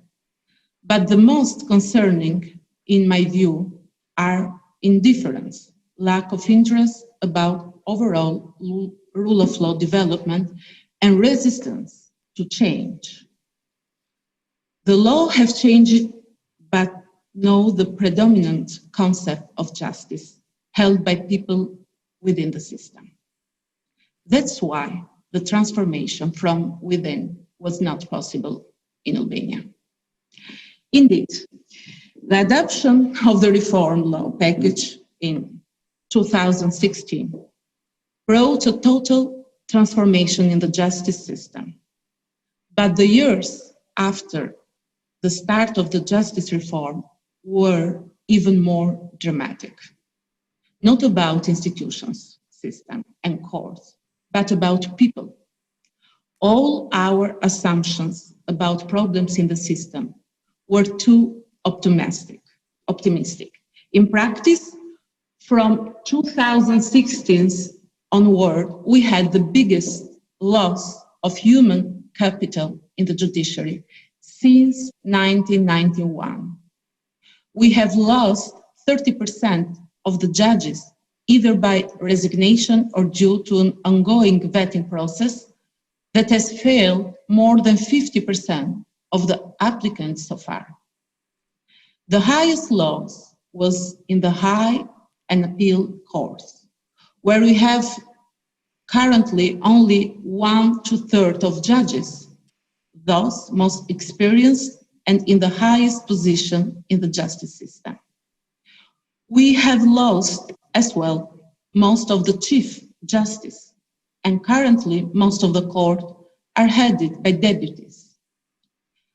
A few words about the vetting process, which I consider is unique for all the country, in order to understand even better the puzzle that we have now. The judges are vetted against 3 criteria: professionalism, wealth, and integrity. The majority of them fail in the wealth criteria rather than on professionalism. So I would like to go back to the dilemma in the start of this presentation. Maybe few countries experienced radical choices, Albania, but yes, we can at least show in figures a lesson learned. It is regrettable that we learn this after many years of investing in training our judges and trusting their knowledge, growing year after year. What we learn? We learn that professionalism is not enough. As Kelsey in 2018 said about leadership and performance, judicial leadership is what leaders of courts system do to translate value, vision, and goals into exceptional organizational performance. It means mobilizing and inspiring employees and other stakeholders to get extraordinary things done for their organization. This complicated view about leadership starts with a simple truth about the role of each candidate for magistrate. He or she should understand that their profession often holds additional responsibilities over and above their day-to-day duty. This is not only case of Albania, but also the perception is improved over the years since the start of justice reform. 60% of Albanians people believe that the agenda of courts is influenced by political interest. The problem with the public perception is that it can be more damaging to the very core of the justice than actual problem that the system has in reality. Well, what doesn't adapt perishes. As Randall Shepard says, Judge long ago ceased being the passive non-manager of litigation. Today's judge must take interest and responsibility for building better system of justice. Leadership is not about managing the manageable or fixing the fixable. Leadership is about risk-taking, and that not every initiative will be a success. It's about staying positive and hopeful, while everyone else is going insane. Believe me, in the last year, we are all going insane, but we are also carrying on. That's a good premise.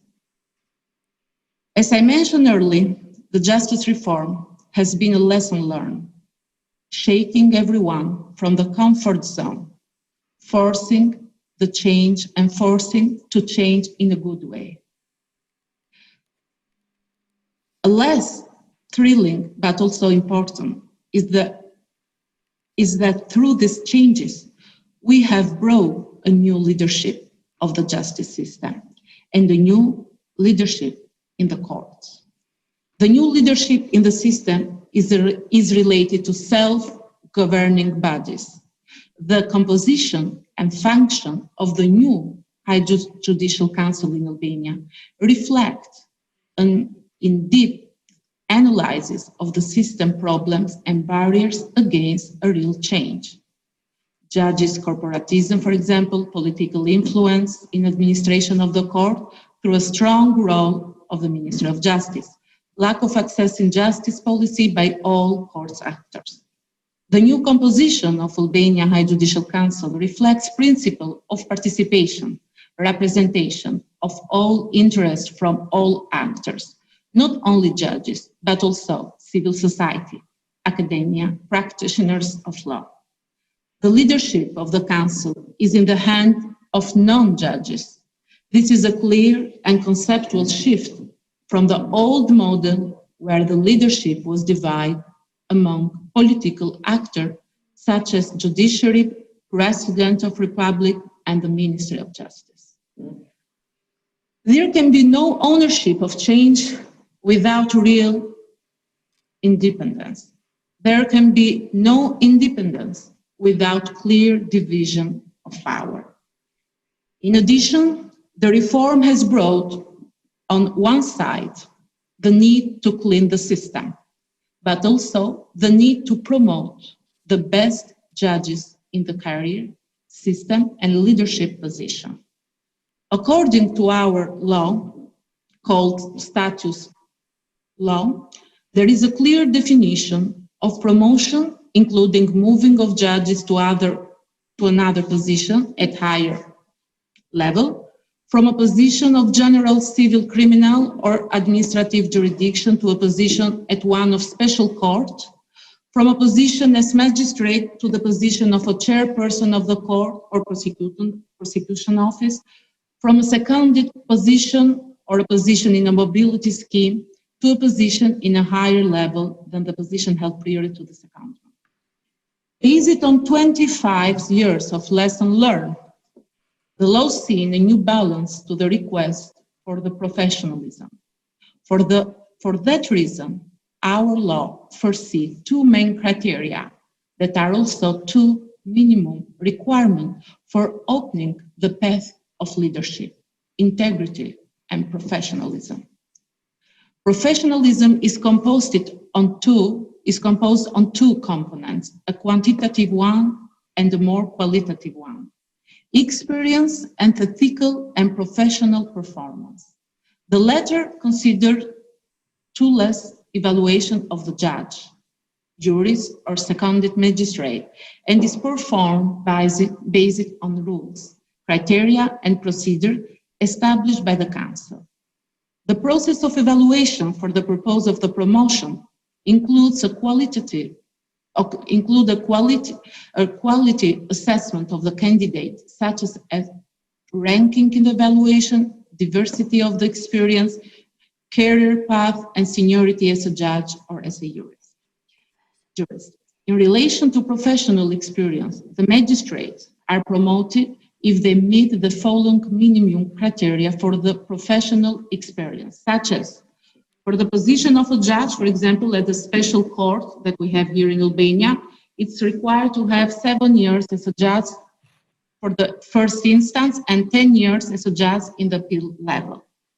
Also, let me mention that in order to be promoted to a position as magistrate for another court of appeal, it requires that magistrate should have no less than 7 years in the first instance, out of which at least 5 years in the area of law relevant for the vacant position, including the experience as a seconded magistrate. So, for many reasons, integrity is the most difficult part to assess. It includes two components, which are equal important: asset declaration and background check. Only applicants who have passed the asset declaration and background check and have no disciplinary sanction in force are allowed to participate further in the promotion procedure. In this regard, the Council requests information from competent institutions for the verification of those criteria. Other than promotion within the system, known as a career, the magistrate may be promoted in the position of the chairperson of the court of first instance or appeal. This includes quantitative indicators such as tenure not less than 7 years as a magistrate, during which at least 4 years at the same level, including experience as a seconded magistrate. It also includes qualitative indicators such as organizational and management ability skills, like experience as a deputy chairperson or chairperson of a sections or press magistrate, press judge, experience in leading position in a public or justice administration, experience as a member of the council. Understanding of different organizational setups and management style as magistrate in a mobility scheme or inspector at the Office of High Justice Inspector here in Albania. To avoid the conflict of interest, a candidate having served as a member of the council is excluded from promotion proceeding during the exercise of the function as a member and 3 years following the end of the mandate. Due to the emerging need for a reform since 2016, Albania has improved system in theory and in practice. In paper, all look nice. In reality, this means a lot of regulatory work to happen in order to guarantee fairness. We have chosen not to compromise on principles and start ad hoc process. This is a big cost, but also a big responsibility. This is the difference between old and new justice. I would like to close with saying that it's too early to assess the implementation. Not all the rules are in place. They need time to be developed, and sometimes the Council must make choices among various priorities and urgencies. To answer your questions about professionalism and leadership, I would say it's all about fine balances and change in our thinking. That's why leadership is about civic education, and it should start much earlier than law or magistrate school. We need a broader vision about it. Thank you. Thank you, Ms. Nora Delagamides, was the chairperson of the High Judicial Council of Albania, and with really insightful presentation about the current difficult situation in Albania, and that you are really so on really big transformation there. So we hear with interest and also so sadness about the loss of human capital, which is really significant. And I can only imagine that the remaining judges, how big their workload should be to cover also the work of other colleagues in such a difficult situation. But also, of course, later on, we can learn from your lessons, which you learned in a difficult way, because a lot of changes are happening in your country, and most thankful for sharing these lessons learned, and that, of course, that the professionalism of a judge is not enough to be a very good court leader. Very interesting question was raised also about this social awareness of judge. That judge should need to know what is happening in the society, not only the legal context, but in general. And Reta Molene also said that the judges the leadership need to be aware of what is happening in our society. And then we have a question for audience, for online participants who are asking actually, but maybe sometimes this social awareness could be seen as contradiction to becoming a judge, as a negative factor. Maybe, Reda, you could just ask the question, and I would like you to start to answer, because you mentioned this need of awareness, and is it positive or negative thing? Absolutely, I'm standing for this. But I will read the question that I mentioned Ruth Bader Ginsburg, as she was very vocal about the discrimination in the US. And many people would say that the judge should be objective and should not escalate social issues and their opinion on the matter. But being a leader often can mean having a strong position, especially when it comes to values. Recently, the candidate for Constitutional Court of Lithuania received a remark that his position on LGBT rights is more suitable for politician and not for judge. Does the vocalized position on a public issue make the judge seem subjective rather than a socially responsible leader of the judicial system? So, well, I would like to start from the answer of the candidate for the Constitutional Court, and his answer was that, I have certain values, of course, as every person, but when it comes to my activity as a judge, of course, I'm led by the Constitution and by those values that are established in the Constitution. So I would say that we all have values, and we have to have values, and it would be a disaster if we select judges or leaders of the courts without values. So, but when we are talking about the vocalizing some attitudes or perception, of course, first of all, judges standing for constitutional values. And in this regard, I would say the leaders and the judges and judiciary should stand for those values, and even in public. Sometimes it is needed and it is expected from them.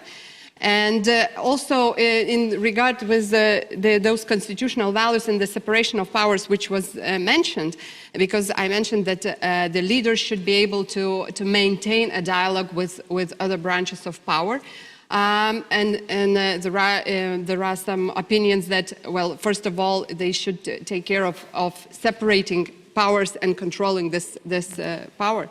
So I would say that if judges are not on the same table, especially when some very important issues which are affecting constitutional values are discussed, they have to be on the same table. Otherwise, we have the situation when others decide on those constitutional values which have to be preserved by the judiciary. So I think that these issues, of course, they are very complex, and those discussions they are endless. But I would say that the judges, in some cases, they have to stand publicly for some social values, and they have to be aware. And also one more point, which is very important, because it was mentioned that in continental law countries, it's the activism of a judge is restricted, etc. But we don't have to forget that judges, they are deciding on the case, and if they see some problem, a possible problem of the constitutionality of the law, they are obliged to apply to the Constitutional Court and to solve the issue somehow. And also, we have to understand that judges are those who are also developing legal thinking and sometimes developing processes in the legislation. So these things, I would say, do not contradict. It's my opinion. They are. If a judge is aware of the values that he or she should stand for. We see also from the comparative perspective that some countries expressly include this social awareness as competence, not only for the leadership, but also for every judge, that to be aware of what's happening in the society. So maybe we can come back regarding this question to the initial words about the leadership without fear. So judge should not fear that regarding his social competences, his whole social awareness, that it would be seen as some negative aspect, not allowing him to achieve the judicial excellence and judicial leadership. So in contrary, this should be seen as a good thing. But of course, the kind of summarizing problem is that what we are talking about, actually, we are presuming that we have a pool of judges, the best judges, who all would like to be the court leaders, and we are talking about very difficult procedures, how to single out the best of this pool. But before we had the presentation where very clear steps were identified, like first we need to identify the talent. This was the presentation by Mrs. Agota Rishiene. And then second was to attract the best qualified candidates. So if we are making the system too difficult, the situation is that we do not have this pool from whom to choose at all. We need to motivate and ask the judges to participate, and there are a situation in Lithuania has shown many times, there are no volunteers for judicial leadership. And maybe that's the first problem which needs to be solved, and this selection procedure comes afterwards. Because if we have only one candidate, so how we can select from this one candidate to one post? Maybe, Judge Sigita Rudenite, you could also some comment on the situation in Lithuania. Do you know from your colleagues, you have a lot of colleagues who would like to be leaders of courts, who are prepared to do this job? Or then maybe a few words, how to motivate them? So I would be very happy if we could answer it in quite simply and clear way. But yes, you are totally right, Salvia, because the most often question what we raise currently, and I receive from, for example, when I participate in meetings of the selection commission, the most often question is why judges don't want to apply to leadership positions. So why? I have some thoughts about it. I think that a responsibility, of course, is expectations are very high. Responsibility of court leaders also is very serious. And at the same time, what would we could so suggest, not suggest, what are positive sides of leadership, except of maybe just I am a president, and this is, of course, it's a honorable, I would say, position. But when it comes further, it's very difficult to answer how to motivate our judges, especially in Lithuania in current situation. And we also have very, very strong tension from an outside judiciary. You know perfectly that our courts are constantly criticized very strongly. So responsibility is very serious, is very high. And from our side, we don't have what to suggest to a person who could be maybe a good leader, but from our side, he just doesn't want to apply. So maybe one of the solutions could be just see every judge as potential leader and to train accordingly during the whole judge's career. We do have some examples from our comparative analysis. We said there's leadership seminars organized for judges, inviting a lot of judges, yearly experience for sharing insights of what does it mean to be a leader, and everyone can participate. And into 2014, one European survey said that this was held as one of the best initiatives on how to get a wider pool of potential candidates.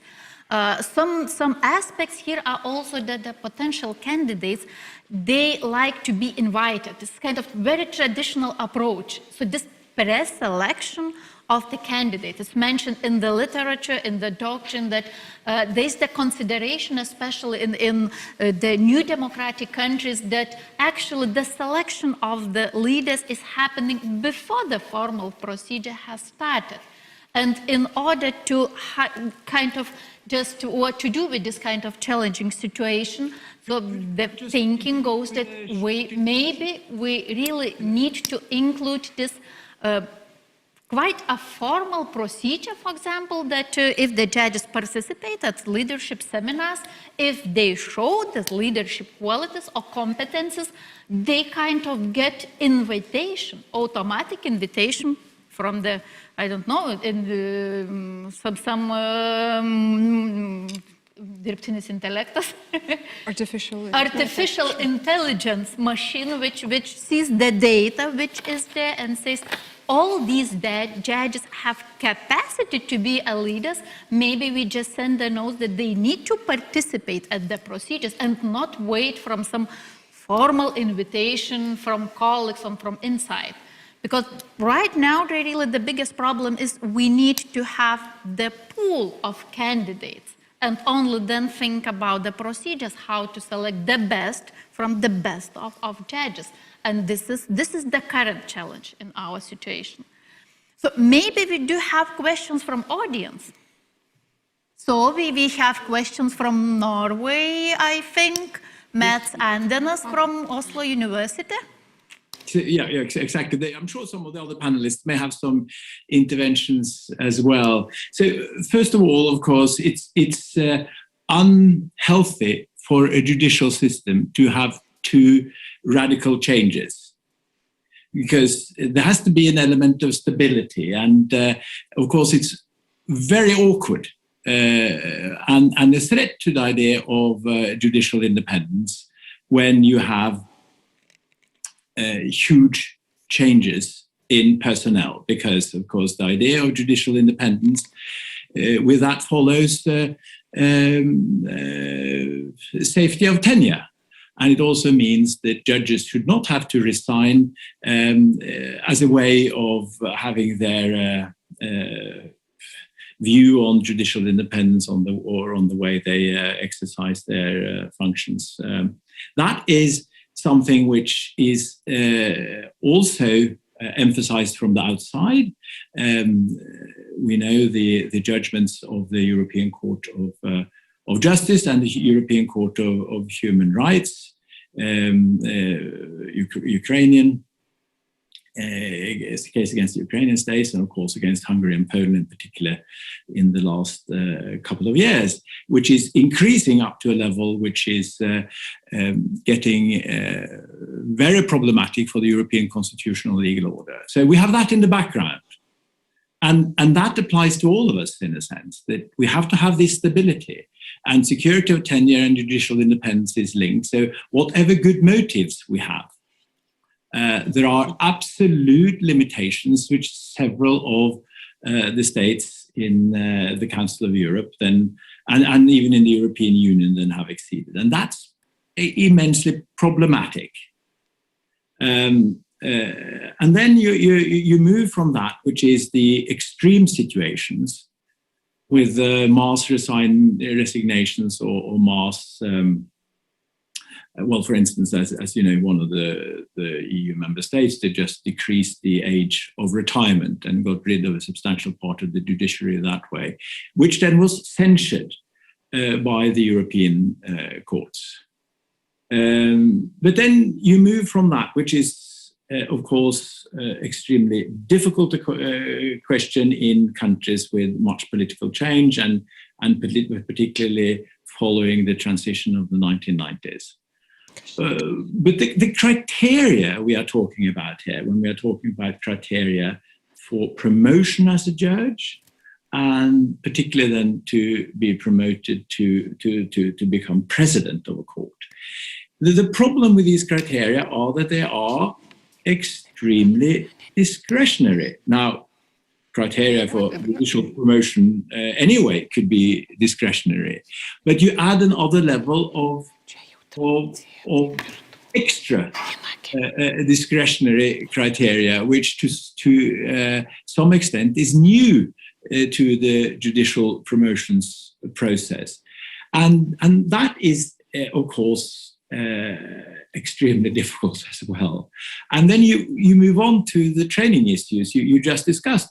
Now, will that mean that the judge will be promoted to president who spends a lot of time with the Ministry of Justice or with the the National Judicial Administration and their training programs? In a way, what colleagues may see as curry favor with the judicial administration or the ministry, that would be problematic. Now, does this mean that you should not train judges in administration and leadership? No, of course not. But it's just something one has to be extremely cautious in developing, so that it is not seen as a tool for a judicial administration to control the courts. And then you may say judicial administration, the National Judicial Administration and the ministry in the background, they're just thinking about efficiency and it's not any attack on judicial independence. Well, yes, on one level, that may be true. At another level, it will not be, because the judicial administration may have other views and the judicial administration may be closer to the political process. And that leads me to my second last point, which is, of course, society and taking account of society. Yes, that's extremely important, that one, particularly when it comes to rights, individual rights, take account of how they develop. And there is a great relief in Europe, because we have the European Court of Human Rights, which sets the direction in the development of rights. So you don't have to sit as a judge in a national constitutional court and conjure up more or less from your own traditions, which may be very thin on some points. You don't have to make it up. You have 30,000, 40,000 judgments of, the richest constitutional rights protection jurisprudence in the world in the European Court of Human Rights. And to a large extent, that's what we now see developed in the European Court of Justice of the European Union as well. So then, in a sense, we don't have to go back, and we don't have to be a judge, does not have to be political in the development of rights, because you have those reference points. And very rarely will there be anything national which is not taken account of in the European human rights or European Union jurisprudence. So that should be possible. And but the problem is, generally, is of course that we want rights to develop, we want judicial independence to function. The problem is that to a large extent, the conflicts will be in relationship between the state and an individual. And the courts are in between, and they're going to enforce rights. And that's why it's so important that all these measures are in place to avoid, particularly in this phase in our countries, where rights and the courts' clarification and enforcement of rights are so important, and such an important part of courts' work, that one is very, very careful in making these reforms, which most of them are necessary one way or another, but they must be given a form which takes care of due account of the independence. Because all of the matters we've been talking about, leadership training, administrative skills, all that, can be turned into something which is negative and detrimental to judicial independence. And we're in a period where we definitely need to strengthen that, although at times there will be groups in society who would be very hateful to LGBT rights, or the state will be hateful to civil servants, would turn very actively and be very vocal in the criticism against courts for what they do in this field. But again, then it's the external perspective. We have the European Court of Justice, the EU Court, and that goes also for us, the countries which are not members. It's a very good lodestar, as is the European Court of Human Rights, the Council of Europe Court. And perhaps the absolutely last point was, you mentioned you only get one candidate to a leadership court in the court, a leadership appointment in the court. And that's, of course, if say it's the Supervisory Council or the Appointments Committee, which may be independent in the system, and they sit there and they only get one candidate. Again, that's an area where comparative law is interesting. That's the conflict they've had, for instance, in the Italian Consiglio Superiore della Magistratura, their highest, their judicial council, because they have had a number of instances. I think it's 10 years time, 10 or a little more than 10 years ago, when they had the problem that the Supreme Court, Primo Presidente, the president of the General Court, they had one candidate, eminently qualified, but only one candidate. And then their consiglio, which was responsible for the appointment, said, well, that leaves us no choice. So basically what we have here is that the Supreme Court itself has decided, this is our man. It was a male candidate. This is our candidate. We're going for him. And nobody else applied. All the other judges knew. That was not the intention, because in some countries, of course, the courts collegiately decide who's going to be the president. But that was not the Italian system. It was the Consiglio Superiore della Magistratura, which was going to appoint the Primo Presidente, the president of the General Supreme Court, the Corte di Cassazione. And then the Consiglio said that, well, we have to re-advertise, because there must be more than one competent applicant for that post. So in some countries, people will then say, this is a conflict with judicial independence, there's some political motivation here, and perhaps there is. But again, to have a look at what has happened in other systems, and that's of course the purpose of our project and our study. And I think knowledge will never be a threat to judicial independence. And comparative law can, of course, be used and abused, but in general, it will help us in developing our independent standards. Thank you, Professor Mats Andenes from Oslo University, which is expertise partner for our project, Portrait of Judge. Very overview of all our discussion, but maybe I can summarize also that we need the balanced system of promotion of judges to the highest managerial positions. And this is not only important procedure per se, but actually this contributes to the overall aim to strengthen rule of law in all of our countries. That's why it's important for our society. And today our discussion is going to an end, but we have one short question from audience, the practical one, which I think we can answer in few sentences. Reda, maybe you can read the question and yes. just so say a few words. Thank you. So this is the question from the Supreme Court of Albania. That we are talking a lot about the leadership and leadership skills. What about the international court leadership training programs with a view of fostering the development of leadership skills and sharing of learning experiences? This is a very good question, and just to the point that we are discussing a lot about the continuous development and training. So indeed, more and more attention is paid in training institutions in Europe.